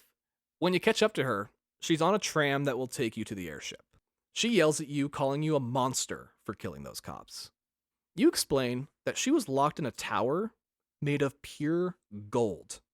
The people who did that have the resources to go to literally any length to get her back. If she's going to escape Columbia, people are going to die. Which she's not stoked about, but she realizes the two of you are almost out of here, so she probably won't have to deal with the death much longer. She's making some very quick decisions and pivots. She doesn't have a lot of real world experience yet, to her credit. She doesn't, but she's very adaptive, which I can appreciate in a sidekick. The tram you're on docks at the airship exhibit, and the two of you get off. There's a door blocking your way, and you need to find a vigor called Shock Jockey to open it.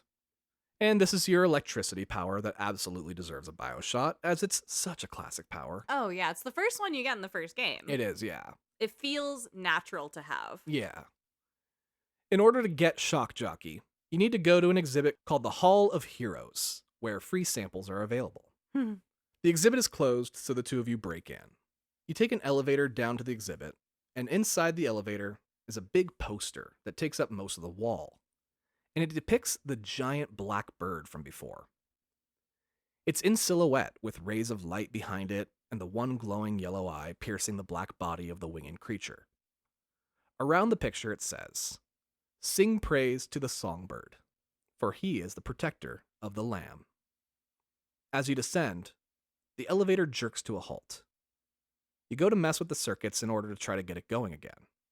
While you're doing that, you hear a buzzing sound. And Elizabeth says, "There's a bee in the elevator with you." You tell her to kill it, and she says, well, she has a better idea. She does that thing with her hands again, where she opens a curtain in the fabric of reality, right where the songbird poster is. The tear opens, and you're looking at a kitchen window with a little flower box on the outside of it. Elizabeth says she learned she could do this in her tower. Most of the time, it's the same as the place she's already in, but a slight difference, like the color of the room is different. Other times, it's something incredible that she's not expecting. As she's saying this, she sees something beyond the window. It's Songbird. Through the window? Through the window. Oh. And he sees Elizabeth. The two of you start freaking out, and Songbird flies straight at the window, screeching as it does. You tell Elizabeth to close the tear, and she does so just as Songbird fills the window. She should have just killed the goddamn bee. And is replaced by the giant poster of Songbird instead. So good. Oh, that visual is incredible. As the chaos ends, the door to the elevator opens, and the two of you get out. From here out, Elizabeth can open small tears when you're in battle, sometimes revealing ammo and health crates, sometimes revealing turrets and other things to help you in battle. You make it to the Hall of Heroes, and you see immediately why it's closed. Someone has vandalized this place.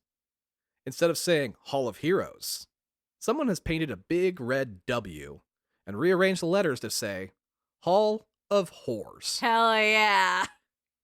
A man named Captain Cornelius Slate has taken over the Hall of Whores, and he doesn't want anyone inside. You tell Elizabeth that you actually knew this guy down below. Oh, shit. You fought in the war together. Oh, shit. He was an asshole back then, too. Clearly not much has changed.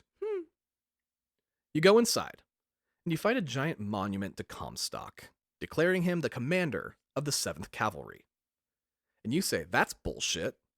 You were in the 7th Cavalry, and you never heard of this guy until you got here. Comstock clearly has lied to the people of Columbia about his military service. Slate yells at you over a PA system, saying he remembers you, and you were always a good little soldier who did what he was told. And clearly, you've been sent by Comstock to stop him.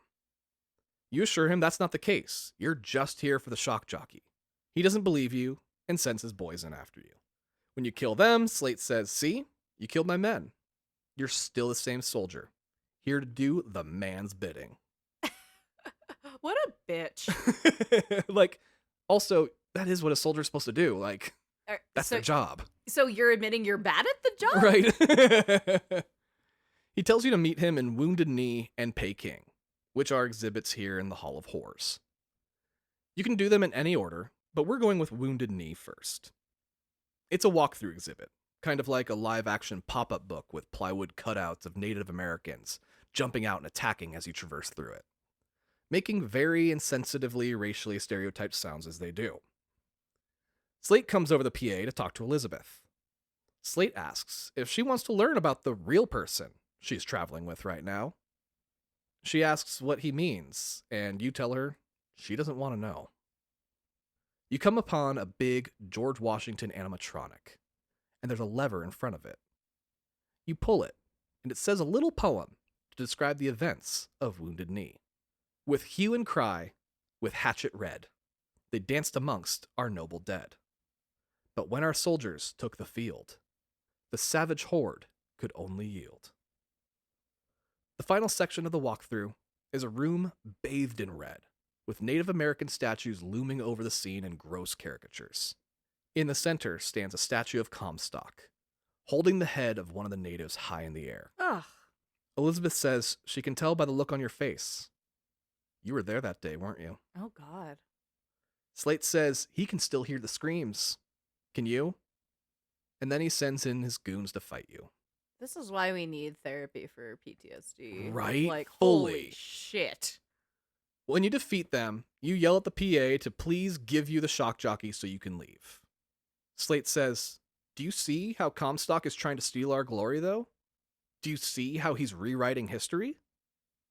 He says to come to the Boxer Rebellion exhibit if you want to meet up, which is a battle that happened in Peking, China. And both the battle at Wounded Knee and the Boxer Rebellion are real events in history this game has co-opted. Oh, shit. I didn't know that. Yeah. Well, if Comstock can write his own fucking version of it, so can we. When you get there, it's the same kind of exhibit. Racist depictions of Chinese people. Slate says that he was the one who set the first torch that eventually leveled the city in fire. But again, Comstock is here, taking all the glory for himself, when he wasn't even fucking there.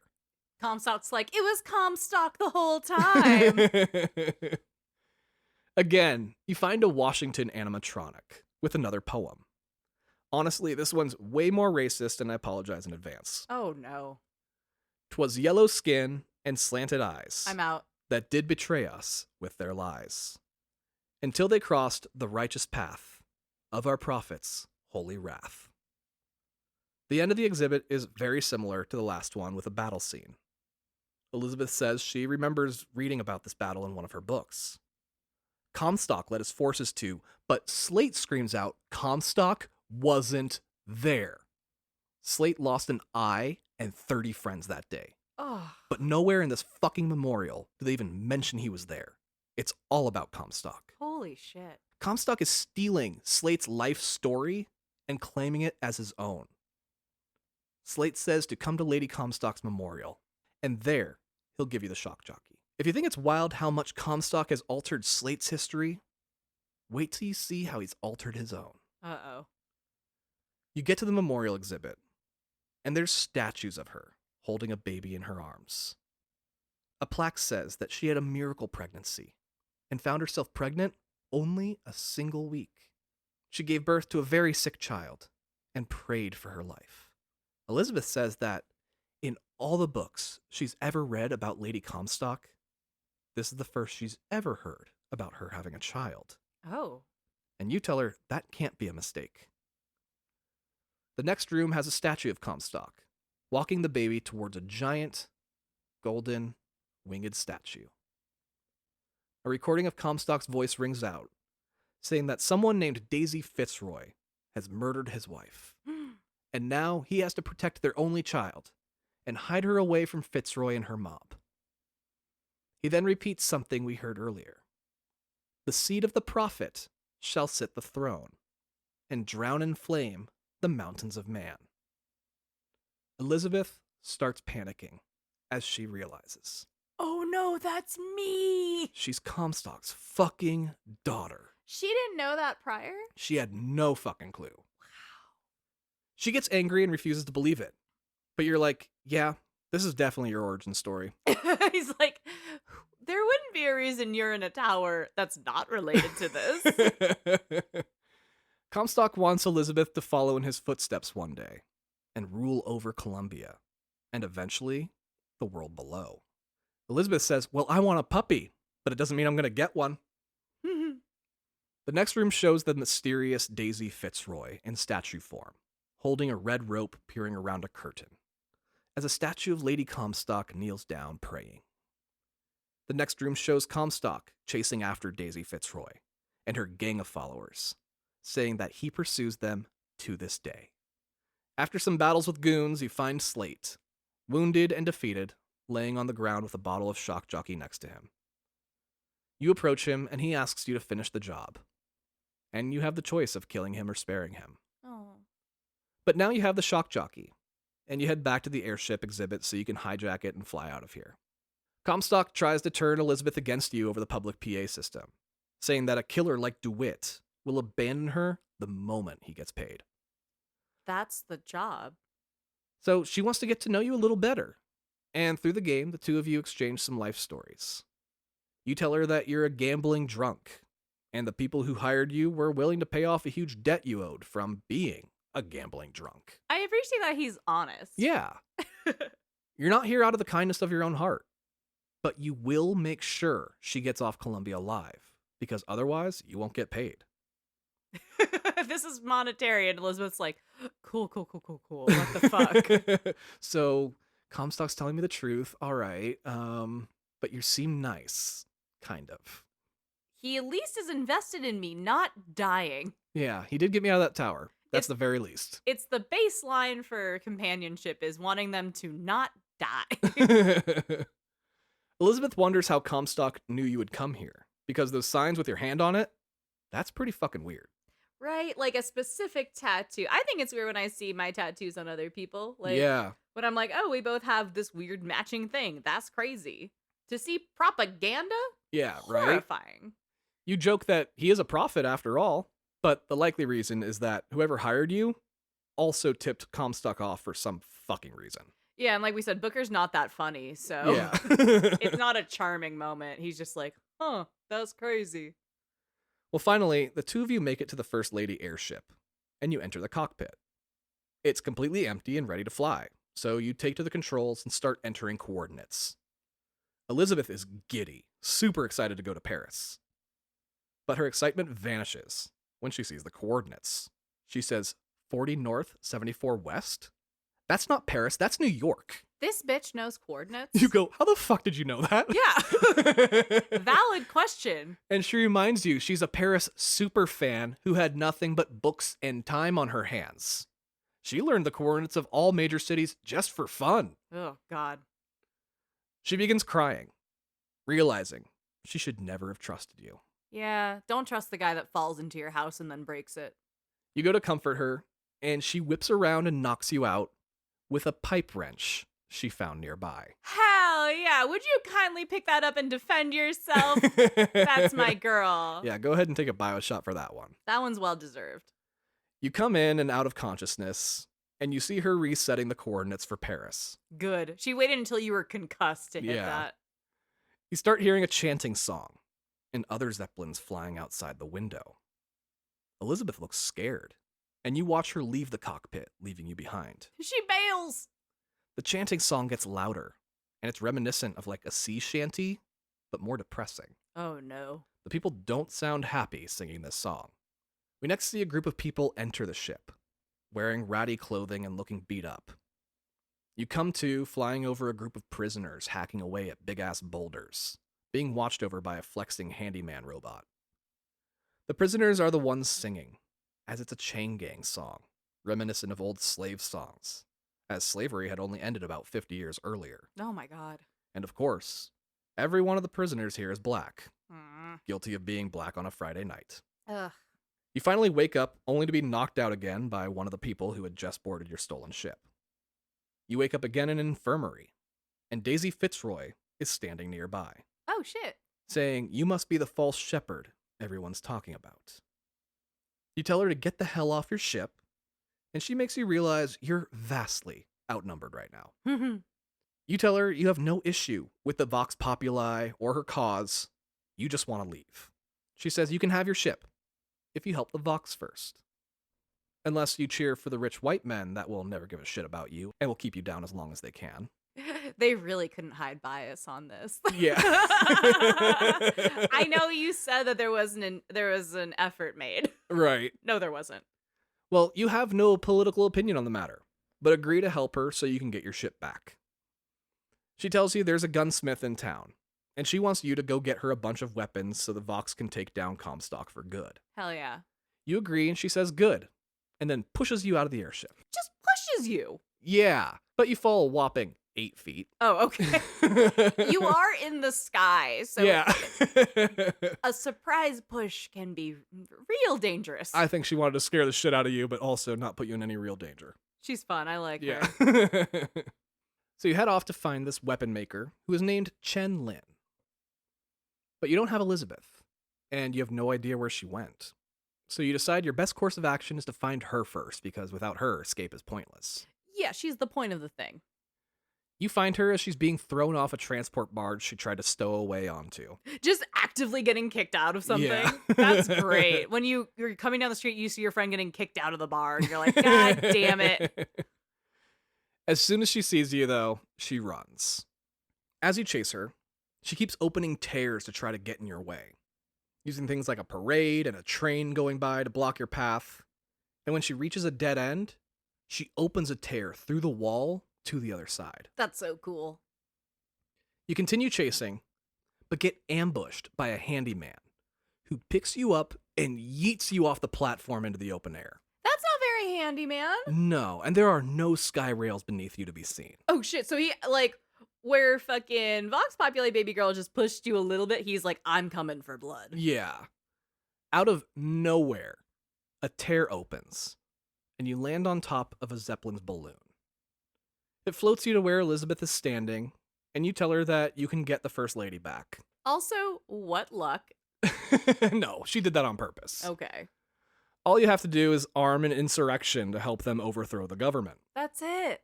We just have to help January 6th. Yeah, oh, God. But different. Elizabeth says that while she doesn't love the idea of teaming up with you again, you're literally the only person she knows that didn't keep her trapped in a cage her whole life. She doesn't have great options, is what she wants to communicate to you. She's like, I'm doing this, but I'm not happy about it. So she agrees to go with you, but she turns the attitude around on you. Oh. Now she tells you that she's using you for her needs. I'm in control. Yeah, it's not the other way around anymore. You know what? Whatever helps you. She's navigating a lot right now. There's a lot to unpack. The gunsmith is located in a section of Columbia called Finkton. It's owned and run by a man named Jeremiah Fink, who owns Fink Manufacturing. He is exactly what you'd like. He's like a PFT character. Yeah, he dresses like an old-timey snake oil salesman with a thin mustache and black top hat. He's the strange man from Red Dead. Yeah, he is. And he talks like Andrea's Joey Drew impression. What do you mean? That guy? Yeah.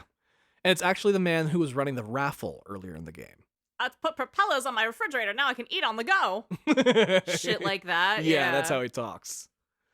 As you take an elevator into Finkton proper, you get some propaganda fed directly to you. Fink says that he admires the bumblebee. You never see a bee take a vacation or a sick day. All they do is work. So, be the bee, is what he always says.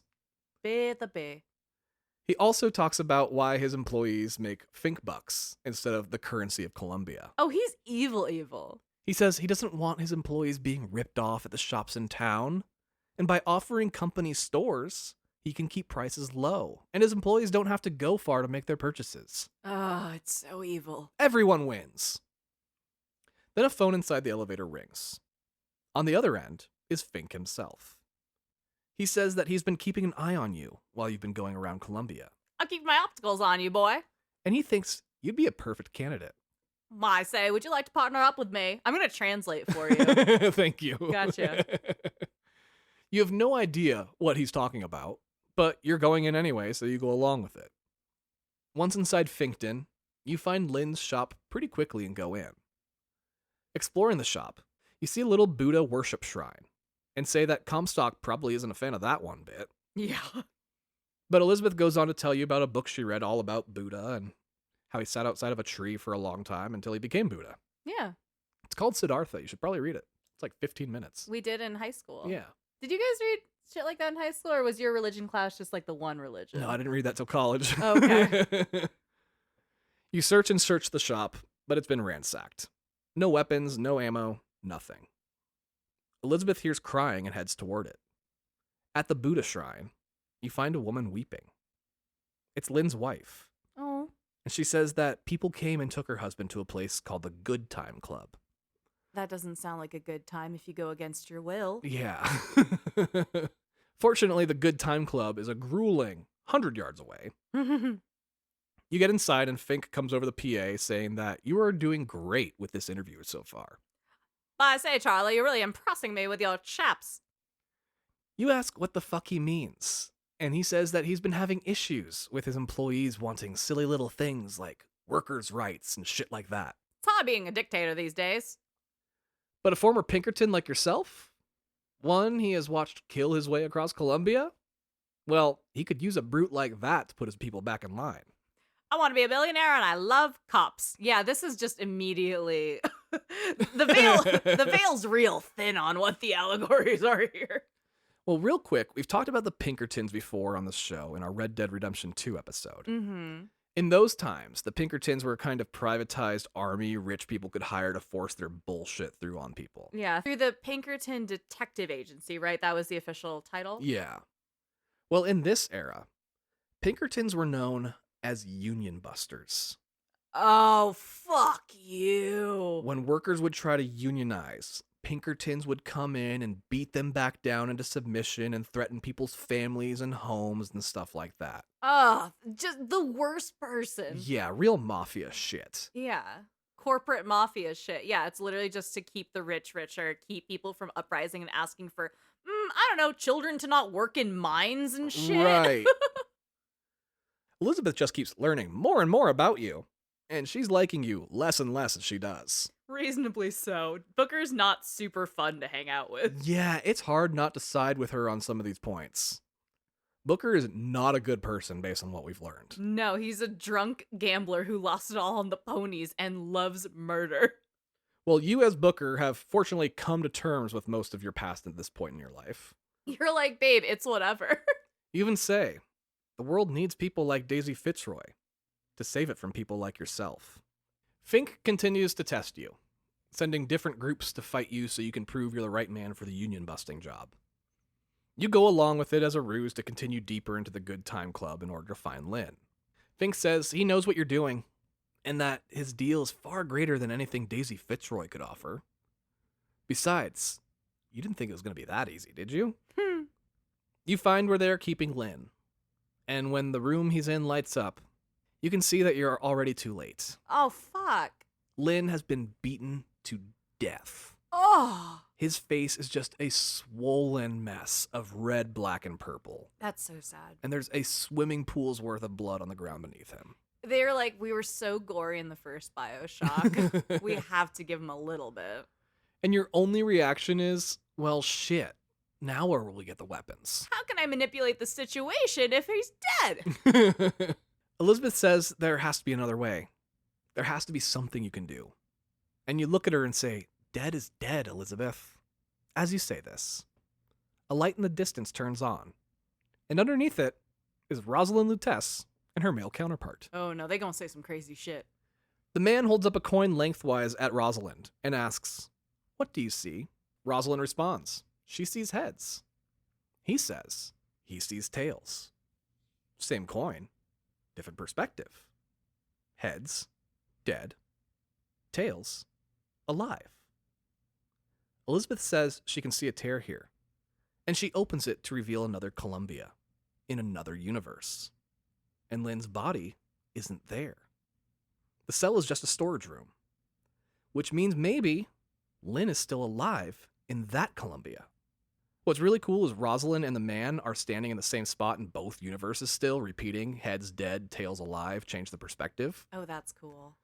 Elizabeth says she thinks she can take you both through the tear and enter that universe, but she's not sure she can get you both back. You say, whatever, only one way to find out.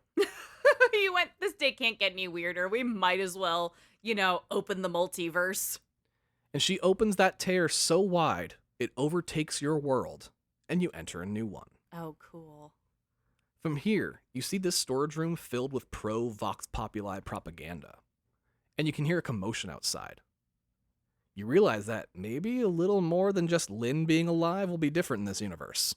As you go back out through the Good Time Club, you see some men that you had killed in your universe. They're freaking out, grabbing their heads, and fading in and out of existence. Whoa. You ask Elizabeth what's wrong with them, and she says that by opening that tear, she made them remember being dead in your universe. That's so dark. Yeah, it was not something she knew would happen or expected. But she innately knows exactly what happened. Yeah. You head back to Lynn's shop from here, and it seems deserted. When you head upstairs, the Buddha shrine is now a Comstock shrine. Oh, god damn it. You find Lynn at the top of the shop, and he's having the same problem those other guys were having. He seems to be talking to someone, though, and warning them about all the machinery everywhere and how dangerous it is. But there's nothing in this room except him. It's just a big empty space. You go back down to the shrine and find a white woman praying to Comstock. You ask if she's seen Mrs. Lynn, and she says that I'm Mrs. Lynn. Oh, there's interracial marriage here. The police came and took all her husband's tools, and without his tools, he's a broken man. Oh. So she asks you to go to Finkton's shanty town, where the police keep confiscated items. On your way, Elizabeth says she's noticed you looking at the thimble on her pinky, which, if you look a little closer, you'll notice that it's also a lot shorter than a pinky finger should be. Oh. She says she doesn't know what happened to it, but the thimble keeps it hidden. Plus, she read that women in Paris wear them as a fashion item. No, they don't. Okay. Someone was trying to make her feel a little better, and they went, oh god, what's that shit? It's all the rage in Paris. Yeah, they went a little Truman Show, and they're like, let's just put a magazine out there that says this is cool so she feels less dumb about They it. Truman showed her. Yeah. Shantytown is where the workers of Fink Manufacturing live. Company stores and broken people living on top of one another. Mm. You make your way to the police lockup and fight your way in until you find Lynn's tools. Lynn's tools turn out not to be a couple hammers and wrenches, but rather an entire workshop of heavy machinery. Hell yeah. Designed to make weapons from scratch. You're like, well, how the fuck do we get this back to Lynn's shop? Elizabeth says she can sense a tear here, and she opens it to reveal another Columbia universe. This one doesn't have the tools in the police lockup, which means they would be back at Lynn's shop in that universe. Which also, they're just assuming Lynn is alive too in that universe, but fuck it, we've already come this far, and Elizabeth tears you into this third universe. Why not? Here, the Vox Populi have already begun their revolution and have taken back Shantytown. You run into a Vox soldier, and he goes, "Oh my god, you're Booker DeWitt, the hero of the Vox." Oh no. And then he runs off cheering. Just is like, that's great. Ah! Yeah. Like if I ran up to Pedro Pascal and said, "You're Pedro Pascal," and then just went, "Ah!" and ran away. Same energy. Elizabeth points to a poster on a wall. It's of you. Oh. And it's calling you the martyr of the revolution. Oh no. You say you are starting to remember. You burn down the Hall of Heroes along with Slate. Then your vision goes blurry and your nose starts to bleed, because of course it does. I appreciate that he did go on the Stolen Valor tear and was like, honestly, Slate, hell yeah, we were fucking there. Fuck this guy. Yeah. You tell Elizabeth you're starting to feel like those guys you saw earlier, who could remember being dead in another universe. Except in this world, Booker DeWitt already died, and you're starting to remember it happening. Ooh, that's creepy. The two of you figure that by coming through to this Columbia, it means you did your job for Daisy Fitzroy. So she should give you the airship now, right? We seem to be cool in this universe. Elizabeth wonders if that deal was even made in this universe. Then she looks around at the revolution taking place and says, "This is good. The people here deserve their freedom." Yeah. You tell her that they're just trading one tyrant for another. The only difference between Comstock and Fitzroy is how they spell their name. God damn. Okay, he said, you know politics is puppetry, right? Yeah. But yeah, you can see that attempt at making nobody necessarily the bad guy Eh, with this one line. it's still valid. Yeah. But it's also very poorly. But yeah, I feel you. An attempt was made Yeah, an attempt was made, definitely. technically to cross it off the fucking checklist. But yeah, I get you. You make it back to Lynn's shop, but he and his wife are both dead. Oh, god damn it. Elizabeth starts freaking out because now she's wondering, did she bring you two to another world? Or did she create this one entirely? Uh-oh. She insists that when she was opening this reality, she was concentrating hard on making sure it was a universe with Lynn alive. Well, she fucked that up. You assure her this isn't her fault. The only thing the two of you have done in this universe is step through into it. Anything happening here has nothing to do with the two of you. Because here, it doesn't matter if Lynn's alive or dead, the revolution's happening. Daisy has her weapons. So let's go to her, get our ship back, and get the fuck out of here. And it's not as easy as all that, because you're now a freedom fighter in this revolution. Yeah, you're also in the middle of everything everywhere all at once on top of this. People are seeing that the famously dead Booker DeWitt has risen to help the Vox Populi overtake Finkton and then Columbia. Yeah, we're confirming in this world that ghosts exist now. There's just ghosts in here. The Vox all chant your name, and you eventually help them fight their way to Fink's office. They're having a Jesus moment. Yeah, they really are. They're like, the martyr is back after days of being dead for our sins and shit. Like, this is actually going to turn them into the Christian fascists in a couple generations. Right. If you think about it. Oh no, it's a cycle. You're under the impression that Fink is going to have the means to take you to the First Lady airship. You get in an elevator to his office, and the phone inside rings. You pick it up and ask, Fink? But it's not Fink. It's Daisy Fitzroy. She says, there's no way you're Booker DeWitt. She watched him die. So, you're either an imposter or a ghost. Neither of which makes explaining you being here any easier. But it's probably a ghost. So she'd be better off with you gone, as you've proven very useful as a martyr to the cause. You continue up the elevator and eventually find Fink's office. You can see him up against a glass window, his back facing you, and he's begging for his life when his brains blow out the back of his skull. Ooh. Daisy is standing there, covered in blood. She takes her blood-covered hand and swipes it down her face like a fucking badass. Oh, that's so fucking cool.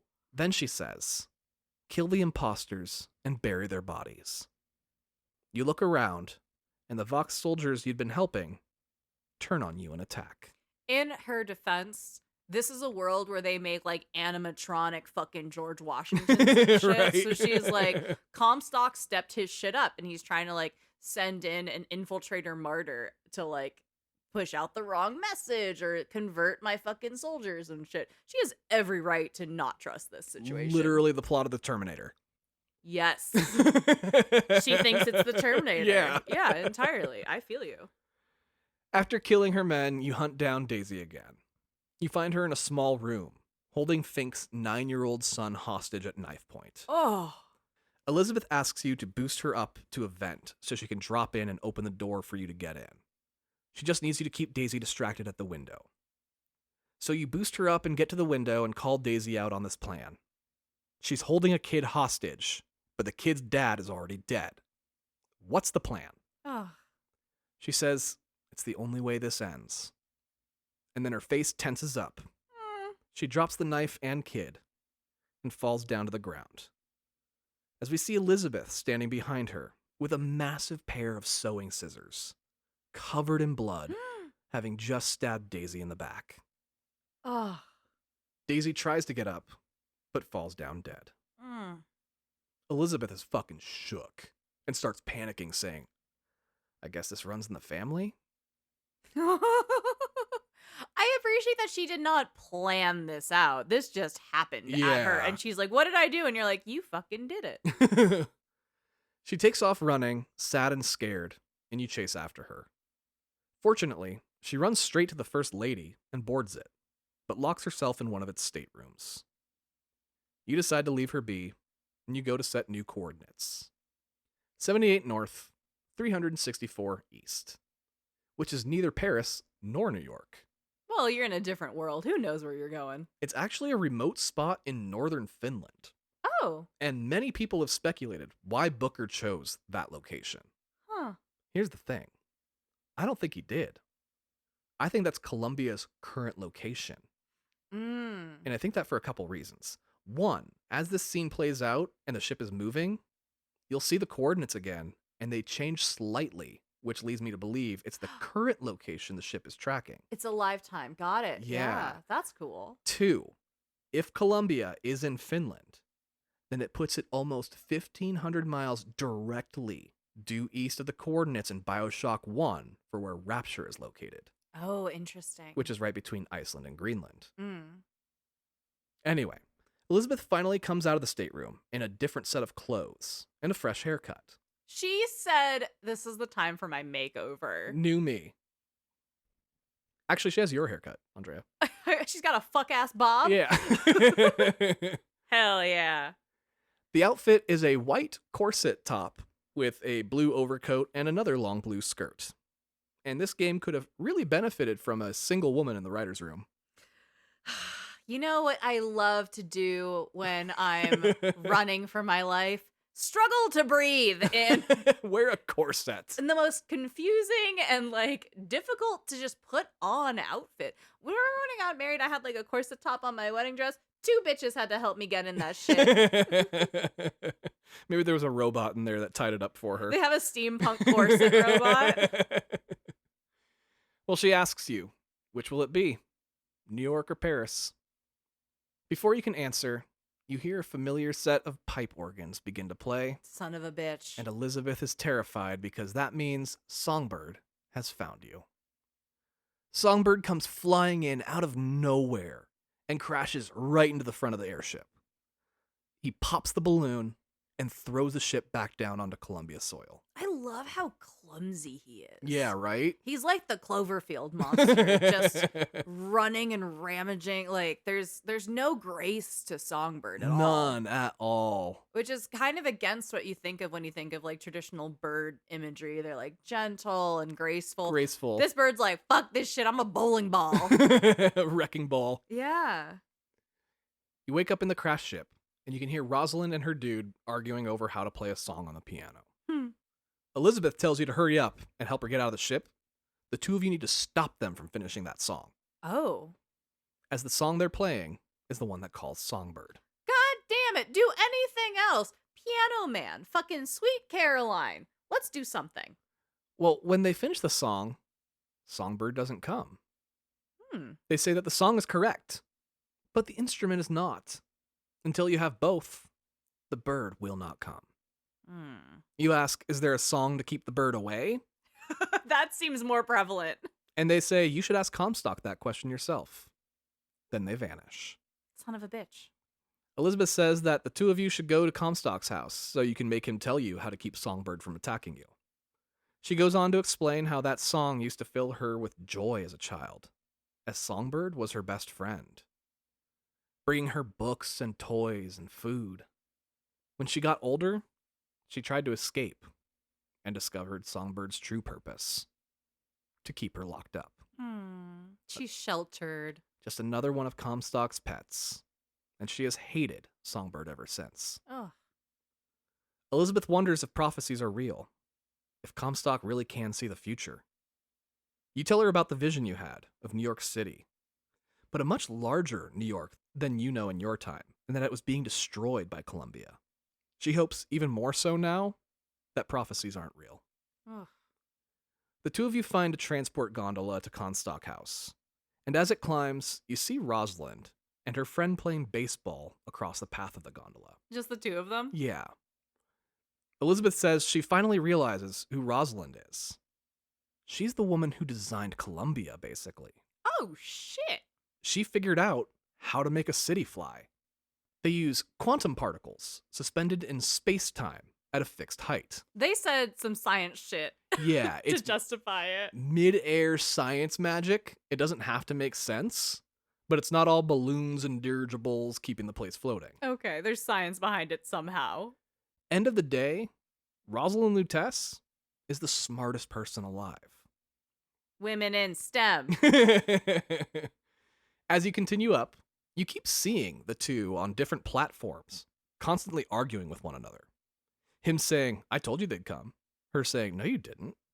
And him saying, well, I was going to tell you they were going to come. And she says, yes, but you didn't. Their bickering is very cute. I will give you that. Oh, it's so delightful. Throughout the game, they are such a little ray of joy and levity, and also some ominous shit occasionally. But yeah.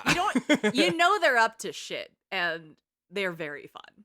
At one point, you see them dancing together, and Rosalind asks, is it weird that we finish each other's, and he says, sentences? I think it would be weirder if we didn't. No, it's definitely weirder if you do.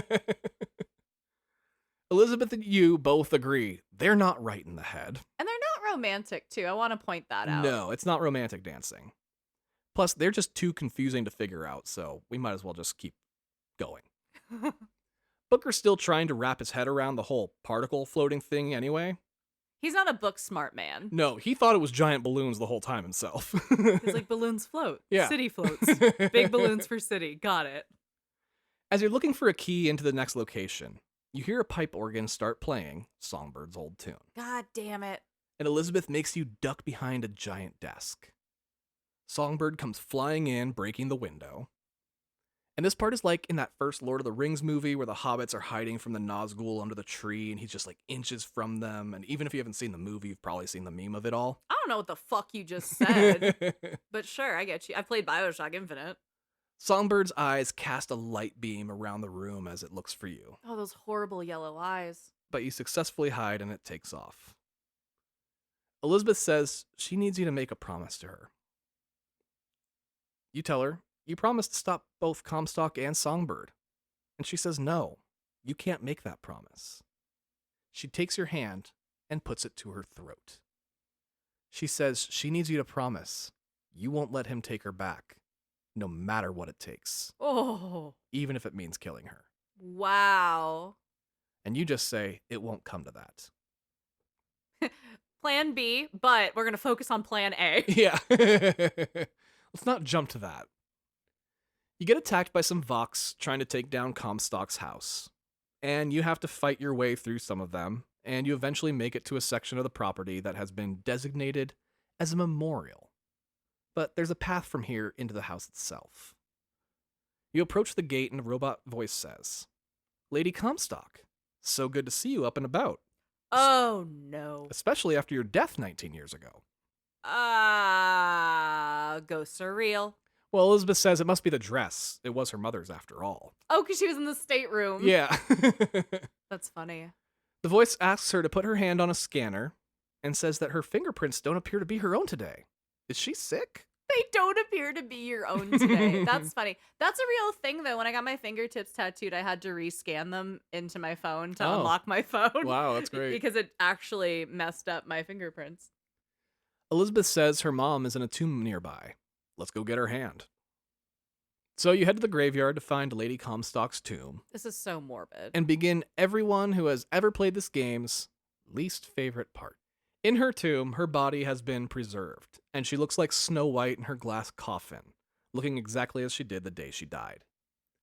Comstock's voice comes over a PA, and he yells at Elizabeth for following this false shepherd. He tried to warn her, but she just wouldn't listen. The lights shut off, and Elizabeth starts freaking out as waves of energy are pulled out of her. Waves of energy? Comstock says that a parent hates to see their child in pain, but spare the rod, spoil the child. If you won't listen to Dad, maybe you'll listen to Mom. Then Lady Comstock's spirit rises up out of her body, and she flies out of the tomb and into the graveyard beyond. I fucking hate this mission. Here's why. The assault goes on for very long. So long. This is a grueling assault. They could have cut genuinely 2 rounds out and it would still be challenging. Mm-hmm. 2, lore reasons. There's a fucking ghost here now. I was joking about Booker coming back as the martyr ghost, and Daisy's like, well, this is clearly not him. That's definitely a fucking steampunk fucking robot. Like, let's be real. Ghosts aren't real. I wish, Daisy. I fucking wish. Because now ghosts are real. And you know what? They work for billionaires. This is a bad thing. Well, you look at Elizabeth and go, why is your mom a ghost? Yeah, great place to start. And she says she's not. Comstock did something and forced her to use her powers to open a tear to another universe. Oh no. One where her mom was evil, I guess, And floating? and angry, and when she came here, she remained in a limbo state between alive and dead. Oh god. It's such a long-winded way of saying it's a ghost, but it's totally not a ghost. I think I might have skipped that part because in my head it is truly burned as It is. and then you fight a fucking ghost, and that's when I was like, you know what? I don't like the reality of this one. No, it's such a bullshit way of trying to be like, it's totally not a ghost. It's totally a fucking ghost. Even though the first game kind of had ghosts with like the atom that got left over in the space. Like they explained all the science behind it and you can't interact with them. Yeah, it's just splicer energy that's like in the world so you can put things together to be like Batmaning and shit. Yeah. Nah, this shit just ghost. It's just a ghost that fights you. This shit just ghost. Yeah, fuck Lady Comstock and her stupid ghost ass. Fuck you, ghost bitch. Even when you defeat her, she's not gone. And you need her hand still to open Comstock House. Which is also so dark. By now, you've also come to realize that with all this universe hopping, Rosalind Lutece and the man that's always with her are actually the same person from different universes. Ooh. And from here out, we see his name is Robert Lutece. They are in a graveyard doing mysterious shit like usual, and they point you in the direction Lady Comstock's ghost went. The ghost that's totally not a ghost, as they keep reminding us, has some unfinished business here. You know, Like a ghost. that's ghost activity shit. Either you tie up your loose ends or you haunt billionaires into caring about people. What the fuck, bitch? You should have taken the Muppet Christmas Carol route. Well, you chase after her as she leaves ghostly footprints behind. Footprints. Elizabeth says this is too weird. This Lady Comstock can't be the real one. Nobody else has reacted to crossing universes like this. Eventually, you follow her to a laboratory. One with a big metal platform surrounded by wires and machinery. In the center of the platform is a small tear, and Elizabeth opens it wider to see the other side of it. She hears Lady Comstock yelling at Rosalind, calling her a whore. But Rosalind says she has no attraction to the prophet whatsoever. Plus, he's completely sterile. I don't want your man and his dick doesn't work, girls. Sit down. Lady Comstock asks, then where the hell did this baby come from? Oh. Get it out of my house. Bitch. And Elizabeth realizes her mom was the one who sent her away to live in that tower. Oh. Ghost feet lead you to another tear. In this one, we hear Fink being asked to help get 2 people killed. When he asks why, he's told it has to do with that child. At a third tear, we hear the man who hired Fink being confronted by the Luteces. He says, you're supposed to be dead. And they say they are, but also not. Oh. You realize that Comstock was taking out anyone who knew about Elizabeth. Anyone who knew she wasn't really his daughter, even his own wife. The ghost flies into a statue of Lady Comstock, and Elizabeth has a heart-to-heart with it. Elizabeth hated Lady Comstock for never being a mother to her. Lady Comstock hated Elizabeth because she thought her husband cheated on her. But now she knows the truth, that Elizabeth couldn't possibly be his, and that she's a victim just like everyone else that has come into contact with Comstock. Lady Comstock wants to know why she's here in this form, and Elizabeth explains that she must be from a universe where she and Comstock never met, or maybe she saved him, who knows really. She could also just be a manifestation of Elizabeth's regret and resentment, taking the form of her mother. What if you're a metaphor? Yeah, she really has no idea. With Lady Comstock's last bit of strength, she blows open the doors to Comstock House, and you and Elizabeth enter. Just on the other side, you run into Songbird, and he picks you up and tosses you into a wall, Son of a bitch. and you fall down unconscious once again. Bad bird. You wake up in your office, with Elizabeth standing in a corner, and the Luteces standing in front of your office door, saying, "Bring us the girl, and wipe away the debt." You can't get to your office door to escape the concussion, But there's another door in the office that if you had tried earlier, wouldn't open. This time it does. And when you go through, you wake back up, having just been thrown through a building wall by Songbird. Songbird tears the roof off the building and lands down on top of you. Elizabeth gets between you two, demanding he stops. But Songbird pushes her aside and raises its massive fist ready to strike you. It swings, and Elizabeth screams out, "I'm sorry." This stops Songbird's fist inches from your face. Oof. She says she's sorry she left. She shouldn't have done that. And asks Songbird to take her back. Oh, dummy. Take her home. Songbird suddenly only has eyes for Elizabeth. And he takes hold of her and flies off as she reaches back to you helplessly in slow motion. Oh. On foot, you chase after Songbird, heading toward the Columbia prison. Just hauling ass behind a bird. Yeah. As you chase, she opens small tears near you so you can hear what she's saying to Songbird. He's not taking her to her tower, and she doesn't understand why. You finally get inside the prison, and in the foyer, you see something you don't expect. A monument to Elizabeth, the savior. Oh. Her voice is speaking over a recording. She is the lamb that Comstock was raising. The Elizabeth in this universe is the daughter Comstock wanted. Oh. Your Elizabeth can be heard in a room nearby screaming out, not understanding what's going on. But she's not in the next room. It's another tear. Comstock is telling her he's going to cleanse her spirit because she's broken. You start to realize Elizabeth isn't really here.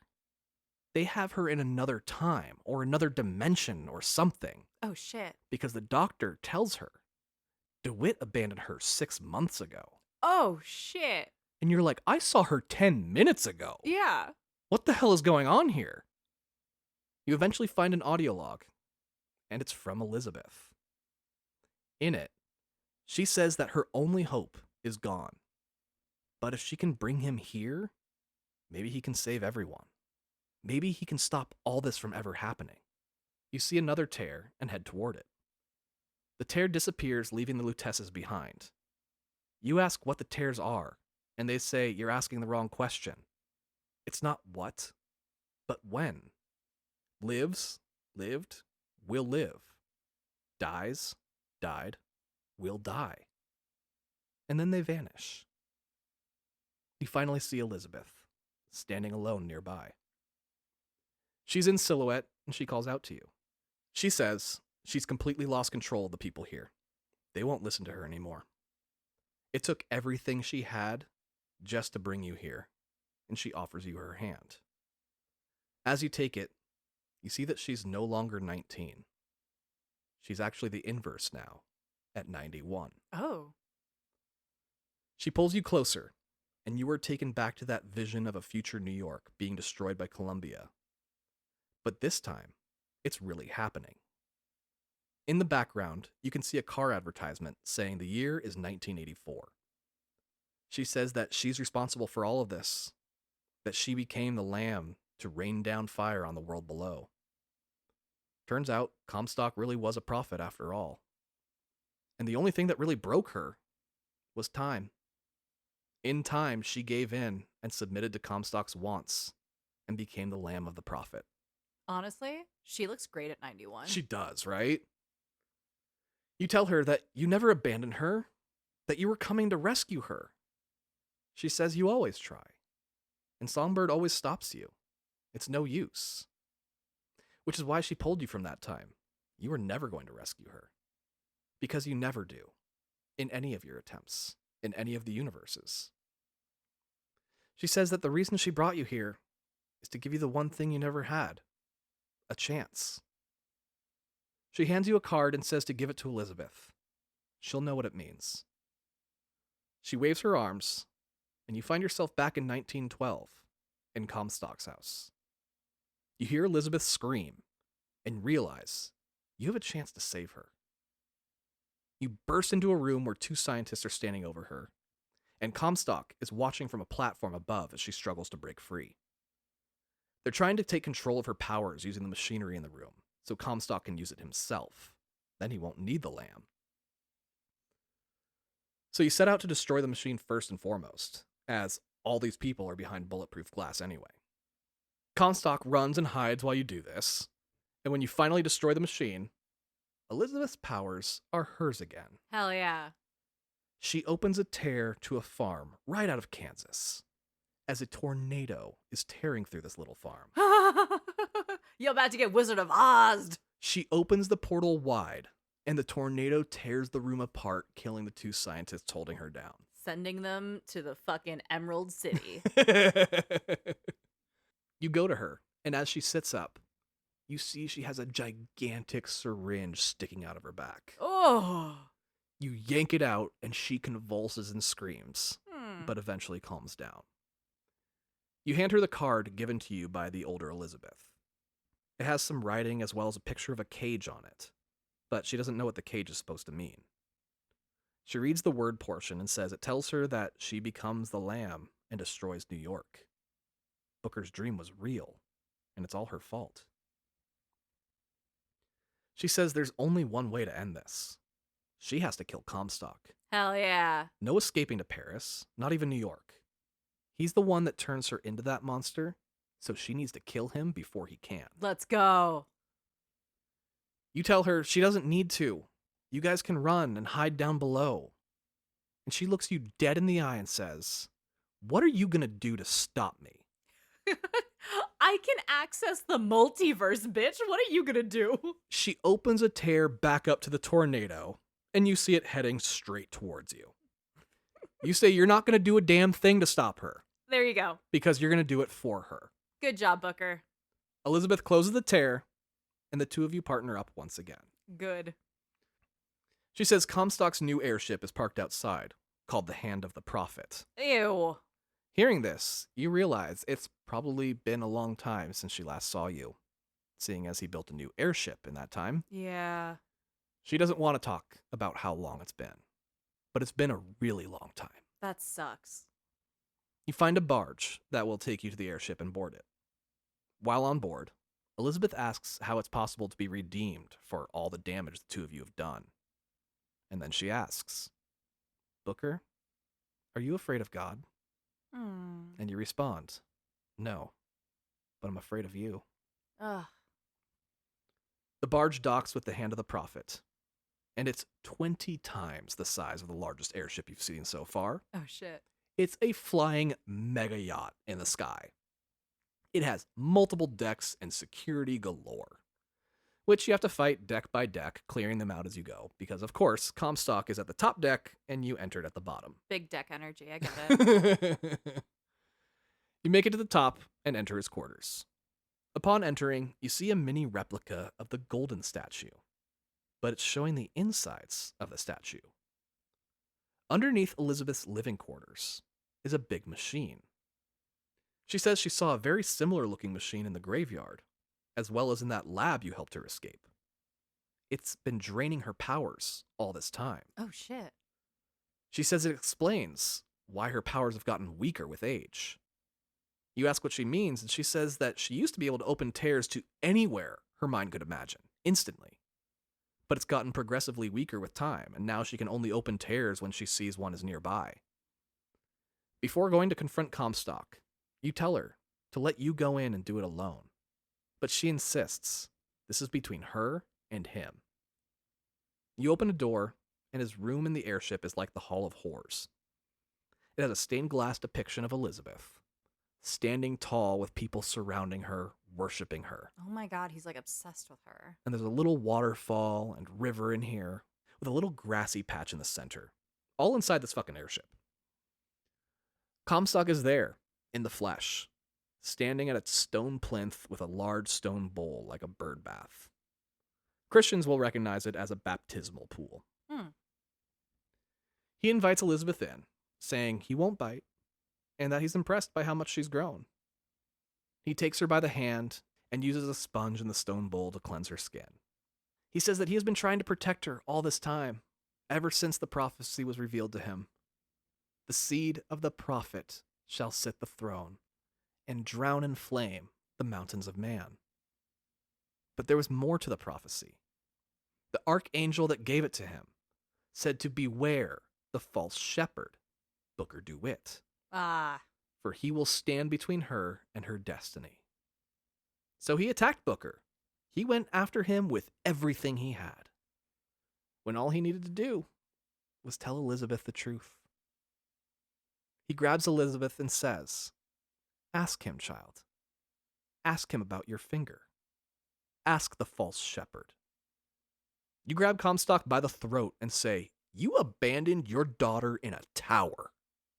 You keep asking him if it was worth it, and you slam his head down over and over into the side of the stone bowl. Hell yeah. Blood splattering everywhere. Coughing up blood, Comstock says, it's too late. It's finished. You flip him around and shove his face into the water, holding him down, saying, you cut off her finger and now you're trying to blame it on me? You hold him down until he stops moving, and Elizabeth says he's dead. She asks about the finger. Why did he say that about her finger? What do you know? You say you don't know anything at all. You assumed she was born with it. She looks at you and says, your nose is bleeding. It's not that you don't know. It's that you don't remember. You've jumped so many universes. Your memories are a mess. Doesn't matter, as the Vox have arrived and they start boarding the ship, thinking Comstock is on it, and you're working with him. Elizabeth finally realizes what the picture of the cage means on the note from her future self. It's not a word. It's a song. C-A-G-E. Oh. It's how you control Songbird. It's the notes. From the pipe organ, yeah. Yeah. So you find the pipe organ Comstock uses to control Songbird, and play the notes. Songbird swoops in, shattering the window to the outside. Just clumsy as fuck every time. There is not a time this guy has landed well. Elizabeth asks it to help her this one last time, and it agrees. You fight off the Vox, using Songbird to fly in and take out their support ships. It's really fucking cool in an epically long battle. After you win, you take the ship to what remains of the golden statue. Only the top section was destroyed when you rescued Elizabeth. The bottom section still houses the machine that absorbs her power. She says if you use Songbird to destroy the machine, it'll release her powers, and then she'll be able to open any tear she wants, including to the one that can restore your memory to find out what happened to her finger and what Comstock was talking about. Yeah. You use a little pipe flute to call in Songbird, and it destroys the rest of the statue. An explosion of power comes from it, and you can see Elizabeth glowing. But the energy breaks your flute, and you lose control of Songbird, and it comes flying directly at you. You cry out that Songbird's coming, and Elizabeth calmly says, no, he's not. She waves her hand, and the three of you are no longer on the hand of the prophet. You're looking through a large window, and beyond that window is water like in an aquarium. Songbird is on the outside of the window, and you two are on the inside. Songbird swims up to the window and grasps at its chest. Elizabeth says, shh, it's all right. Just let go. And you watch as Songbird's eyes shatter, and it twitches and convulses and dies, finally floating into the depths below. Fuck yeah. As Songbird drifts away, we can see an underwater city behind him, with tunnels connecting buildings. And the song, Somewhere Beyond the Sea, starts playing from an old record player. You look around, and anyone who's familiar with the series knows we're now in Rapture. We're in Rapture now. This is such a good feeling moment because they were like, we are not underwater. We are taking to the sky. We are with the birds. Like the big emphasis was that this isn't your mama's Bioshock kind of shit. And for them to come back and also be bewildered. Yeah. Oh, and it's so good. It's one of the things Ken Levine said about this game. He's like, it's not Bioshock, but it'd be disingenuous not to call it Bioshock. Yeah. It feels so good to be back in Rapture. Right. It's the same room where you got your first plasmid in the first game, and Mm. has that neon sign pointing towards a gatherer's garden. Elizabeth says, "This is just a doorway, one of many, and to follow her." You ask, is this where she lost her finger or something? She keeps leading you, and she takes you to the bathysphere that brought you to Rapture in the first game. Well, brought Jack there. Yeah. The two of you board it and flip the switch, activating the bathysphere. You go into the water and head out of the building you're in. You even hear the classic Bioshock theme music that introduced you to Rapture the first time you start playing. Oh, it's so good. You get the epic, grand reveal of Rapture and go, "A city at the bottom of the ocean? That's ridiculous." Just completely unfazed by everything you're seeing. I love that. The bathysphere rises up, and the two of you leave Rapture behind. At least for now. Check out our Patreon episode that covers the DLC if you want to return to Rapture with Booker and Elizabeth. Yay. The bathysphere pops up out of the water at the base of a giant lighthouse. Elizabeth looks up in the sky and says that the lights in the sky aren't stars, but millions of doors all opening at once just for her. You get out at the base of the lighthouse and go to the door, which is locked. Suddenly, a key appears in Elizabeth's hand. She says that it was always there. She just didn't see it until now. The door opens, and as you walk through, it's like you're exiting another lighthouse because you're still outdoors in the middle of the ocean. Oh. This time, though, there are a bunch of other lighthouses nearby. She says these are the doorways of choices. They lead to every different universe. All of them different, and yet all of them similar. Infinite choices, creating infinite universes. Now all you have to do is choose which door to enter. But even among those differences, there's some constants that never change. There's always a lighthouse. There's always a man. There's always a city. The rest are just variations on those constants. There's water between each of these lighthouses, but as you head toward them, ground lifts up out of the water, and you can run along this path to the different lighthouses. You go through one, and when you come out, you're in a new ocean of lighthouses. And these are all designed very differently. They're shorter, made of different material, and their docks aren't made of stone, they're made of wood. Through one, across the way, you can see yourselves coming out of another lighthouse. Infinite choices, infinite possibilities. The versions of yourselves you see across the way just picked a different lighthouse to go through. But again, there are constants, choices you will always make. They happen because they always happen. It's just the way of the universe. In Spider-Verse, this is called a canon event. Yeah. Here, choices don't matter. Every choice you make takes you to the same point in time. This point in time. Choices don't matter. Like the choices you made earlier. The bird or the cage. Heads or tails. Throw the ball or don't. Kill Slate or spare him. None of it matters. Regardless of what you choose, you will always end up here, one way or another. And this is another perfect Bioshock moment, because once again, they're questioning the role of the gamer and their part in all of this. We're constantly given the illusion of choice in games. But at the end of the day, you will always get to the same conclusion. I'll play the game differently from the way you'll play the game. But we'll all get the same ending. Maybe a slight variation on that ending, but for the most part, it's the same. And because at least at that time, it was very rare to have games that go in wildly different directions, like a Baldur's Gate 3. Yeah. But it also might be a bit of a commentary, too, on the influence the first Bioshock had on the video game industry as a whole. So many games had the same constants as Bioshock, and copy-pasted the formula to great success of their own. Right. Which led to us creating the Bioshock, even. Yeah, I mean, we're complicit in this regardless. Yeah. But you say no. Nothing is predetermined. You're in control of your own destiny. Elizabeth says to look around. You don't control shit. You've already done this, and you will continue to do this every time. It's one of the constants. You run along to another lighthouse. and you can choose any lighthouse you want. But ultimately, it doesn't matter. None of your choices do. You enter the lighthouse and you come out to a beautiful scene. There's people standing in shin-deep water in a clearing.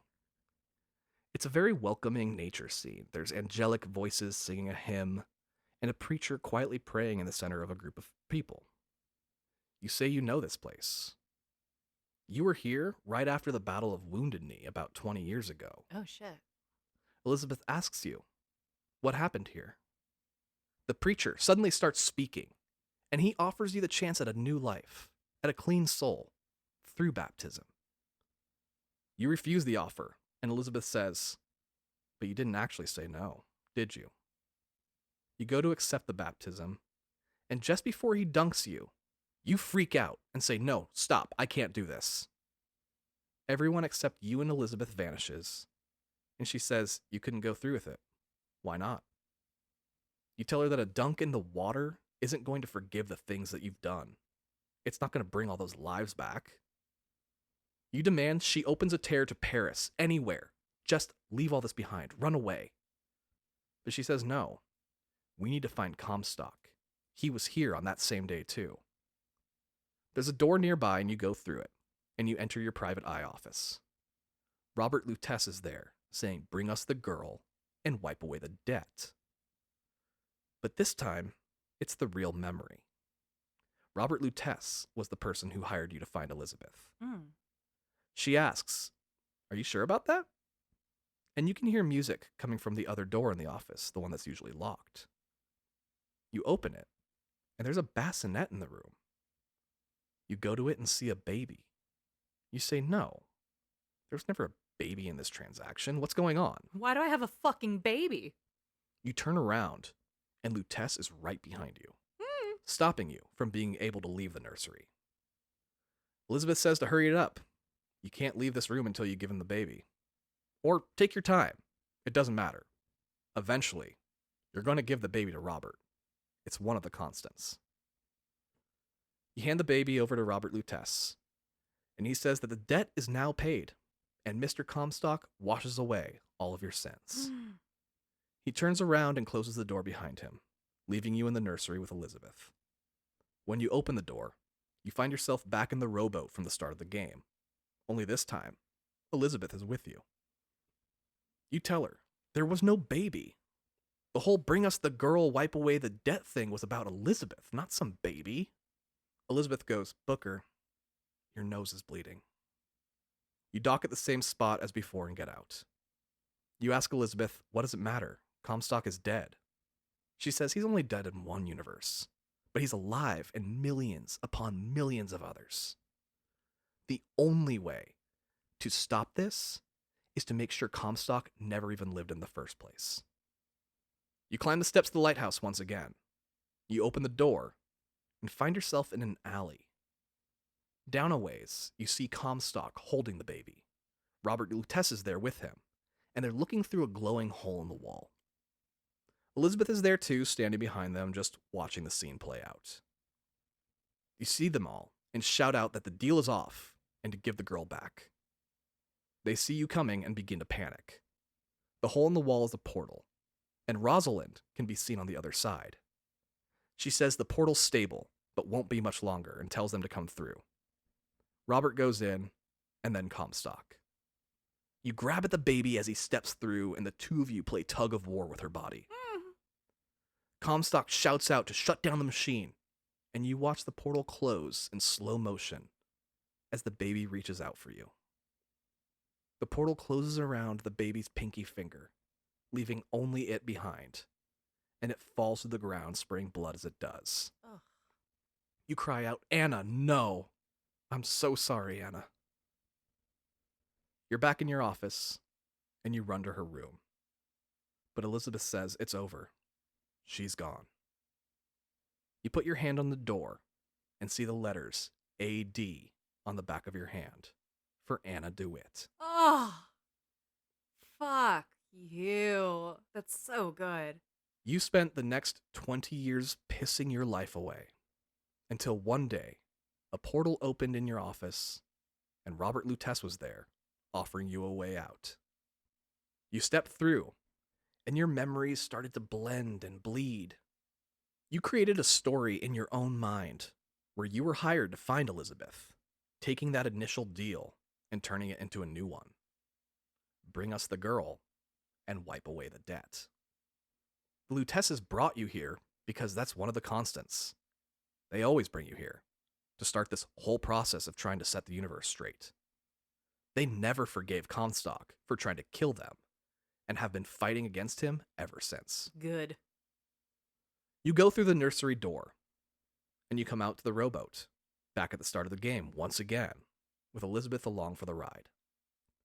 You say that you're a terrible person because you sold Elizabeth to Comstock.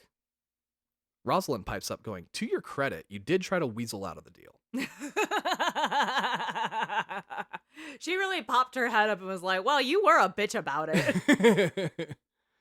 You say that you have to go back and kill Comstock before all this happened. When he was a baby.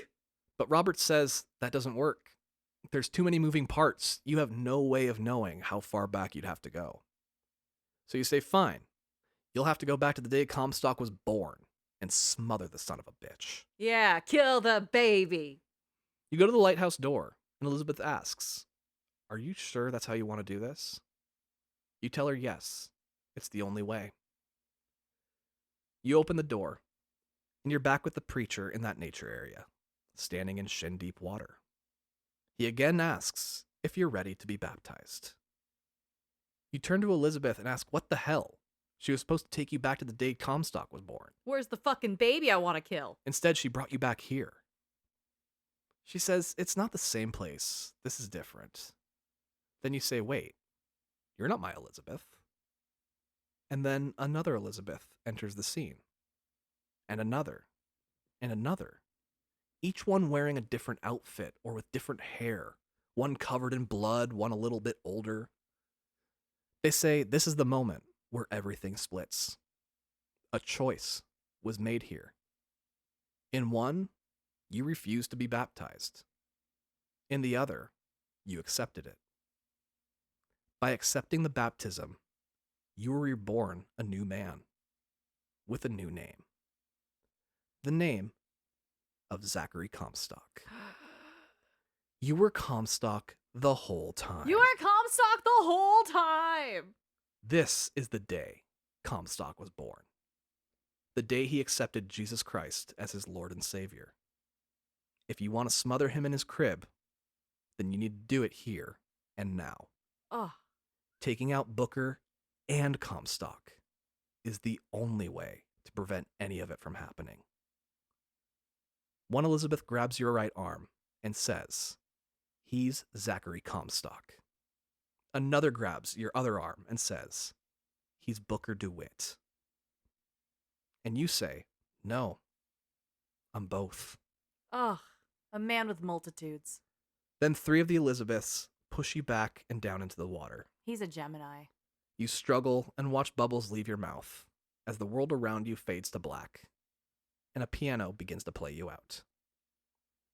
The camera goes into a third-person view, watching the scene from above. We see each of the Elizabeths fade away with a stroke of the piano key, as they were never born in the first place, thanks to your sacrifice here today. Protecting the world from the violence and destruction of both Zachary Comstock and his lamb, Elizabeth. You come back to, in your office, and you can hear music coming from the nursery. You say, Anna, is that you? And the screen cuts to black before you ever find out. The end. Ah. And that was Bioshock Infinite. It was Comstock the whole time. Oh, you were Comstock the whole time. I think I yelled that. You at did. You a lot. When I beat that game, you just started screaming it was Comstock the whole time. Just spoiling Bioshock Infinite haphazardly. Yeah, so, oh my goodness. That ending is so fucking wild. There are so many people I know that played this thinking that Booker and Elizabeth were going to fuck at some point, and now it turned into Old Boy. Yeah, you know, it definitely if does. You know. No, to their credit, they do not have them flirt. That's true. There is no tension. All the tension is fully made up in players' minds, but so many people have the universal experience of, they're gonna kiss, right? And maybe it's just heteronormative media being like man, woman, kiss. Yeah, right? They are attractive and they're on an adventure. At one point, they will make out, but man, it gets real old boy real Real fast fucking fast, if doesn't that's it? the vibe you take from it. Yeah, oh my goodness. I mean, how did you feel about the game playing through it? You said you go back and forth on it. First time I played it, I was like, this is the greatest game I've ever made. Yeah. I've picked it up I've played it maybe 4 to 6 times. Let's call it 5 times. Okay. The next time I played it, I was like, why the fuck am I fighting a ghost? And that took me out of it entirely. I was The like, ghost part, yeah. I was like, shooting birds out of my hand, 100%. Finding a ghost, Too much. I can't do it. I just You can't cross sci-fi and paranormal. It's not, they don't work together unless it's like Ghostbusters. Right. And that's a very specific structure Yeah. that does not have all this added thing. I love the storytelling. I love the atmosphere. I love the art direction. I love the music. This is Yeah. a great game on all accounts. It's not a perfect game. No. Because at one point you fight a fucking ghost. And that truly is my biggest issue. It feels abrupt in terms of the ending of the aggressive gameplay. Yeah. It, like you're really ramping up. You have this long, huge ending fight on that big ship, and there's like the fucking George Washington robots trying to kill you and all this shit. And it kind of goes from 60 to 0 really quickly, in terms of like your gameplay and like how involved you are in the narrative progressing. Very true. And it feels short to a certain extent, with there. But I guess kind of the first Bioshock did for me as well, of like, Frank Fontaine. Oh, it's just over? We're just done? We're in the bathysphere? Okay. Even Bioshock 2 and Minerva's Den do the same kind of thing. Like the end of Minerva's Den is just a walking simulator at the end. It's so sad. Yeah. Real bummer. Yeah. Real violent bummer there. But I do love the performances as well. I think the performances are absolutely fantastic. Wonderful, like, yeah. It's so good. And I don't believe it's a mocapped situation. I think it's mostly just voiceover purely. Yeah. Versus like Troy Baker had to like clock in at Naughty Dog and put on his fucking ball suit and shit. Now they did voiceover work together in the booth. I love that. Yeah, it wasn't like he recorded all his lines, she recorded all her lines. They were in the booth together. There's a lot of games that are even skipping that to this point. Yeah. But their chemistry is fantastic. Oh, it's wonderful. It's probably also why people are like, there's a vibe here.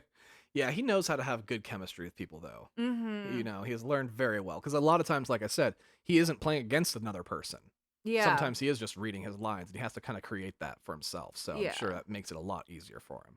Fully. No, but I love this. I mean, I go back and forth where like I'll play it again and go, what the fuck was that? And then be like, oh, but that's so much fun. Let me play it again. Like, Yeah. I love the mechanic of the skyhook. I think that's Mhm. so much fucking fun and such a great way to explore different parts of the world. It's not an open world game. It's very linear. Yeah. But particularly when you're in combat and there's different levels to combat, being able to explore that and explore your different angles and how to get, like when you're sniping and shit, it's really, really great. I think that's so inventive. And I haven't seen anything too similar to that combat effect. No, not really. Since. I would say maybe Ratchet and Clank a little bit. They've got some rail surfing and stuff like that, but nothing compared to the Skyhook. Yeah, there hasn't been anything like it in the last 10 years. I think because it would just be too much of a copy. This is too iconic. You Yeah. can't touch it. I love that Elizabeth hits him with a wrench.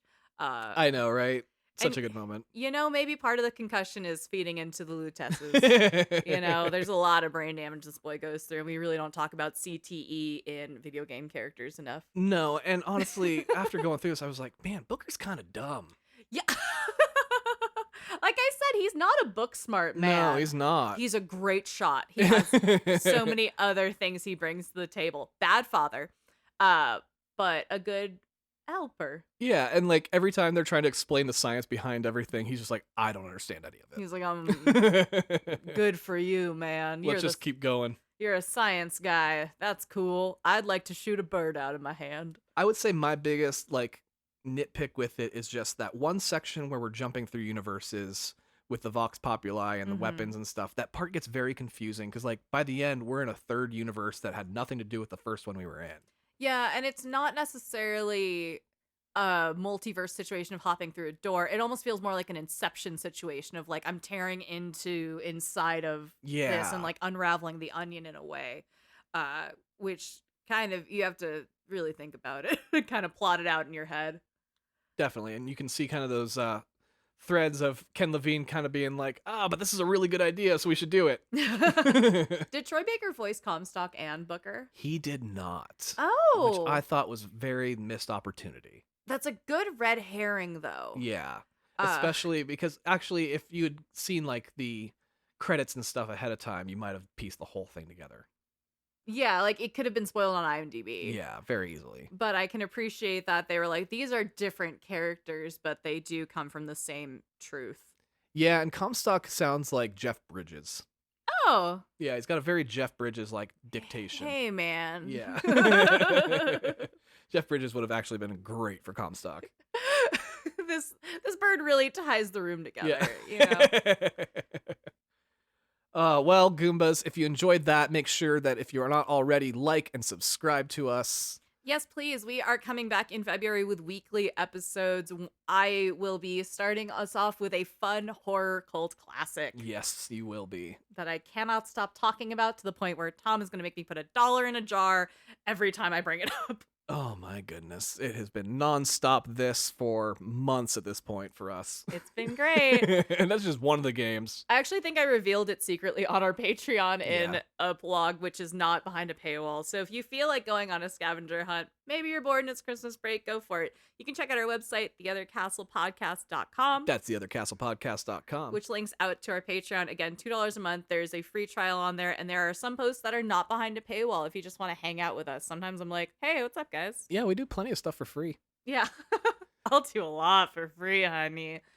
Speaking of Patreons, we just want to say thank you to the Patreons that make this show possible. We've got Paul, Omar, Aaron, Cyrus, Molly, Carisha. Molly Mock, Jackie, and Ellen. Thank you so much. Yes, thank you. I hope you had a wonderful, happy holidays, and we will see you back in February with new main episodes. But again, there will be some Patreon ones as well, including the DLC for Bioshock Infinite, which should be going up very soon. Very soon indeed. Yes, we're going to be doing the Barry Let's See DLC. And something else fun in January, but just to tie you over until then. Yes, thank you so much. Come join us on our Discord as well. We are doing conversations on there all the time. It's also a meme dump. So, Yeah.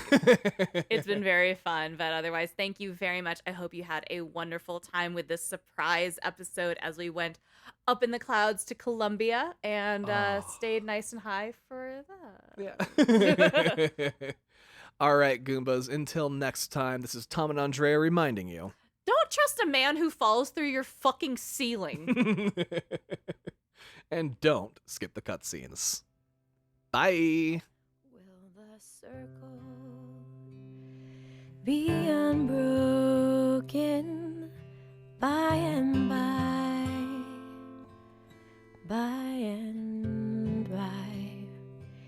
Is a better home awaiting in the sky, in the sky.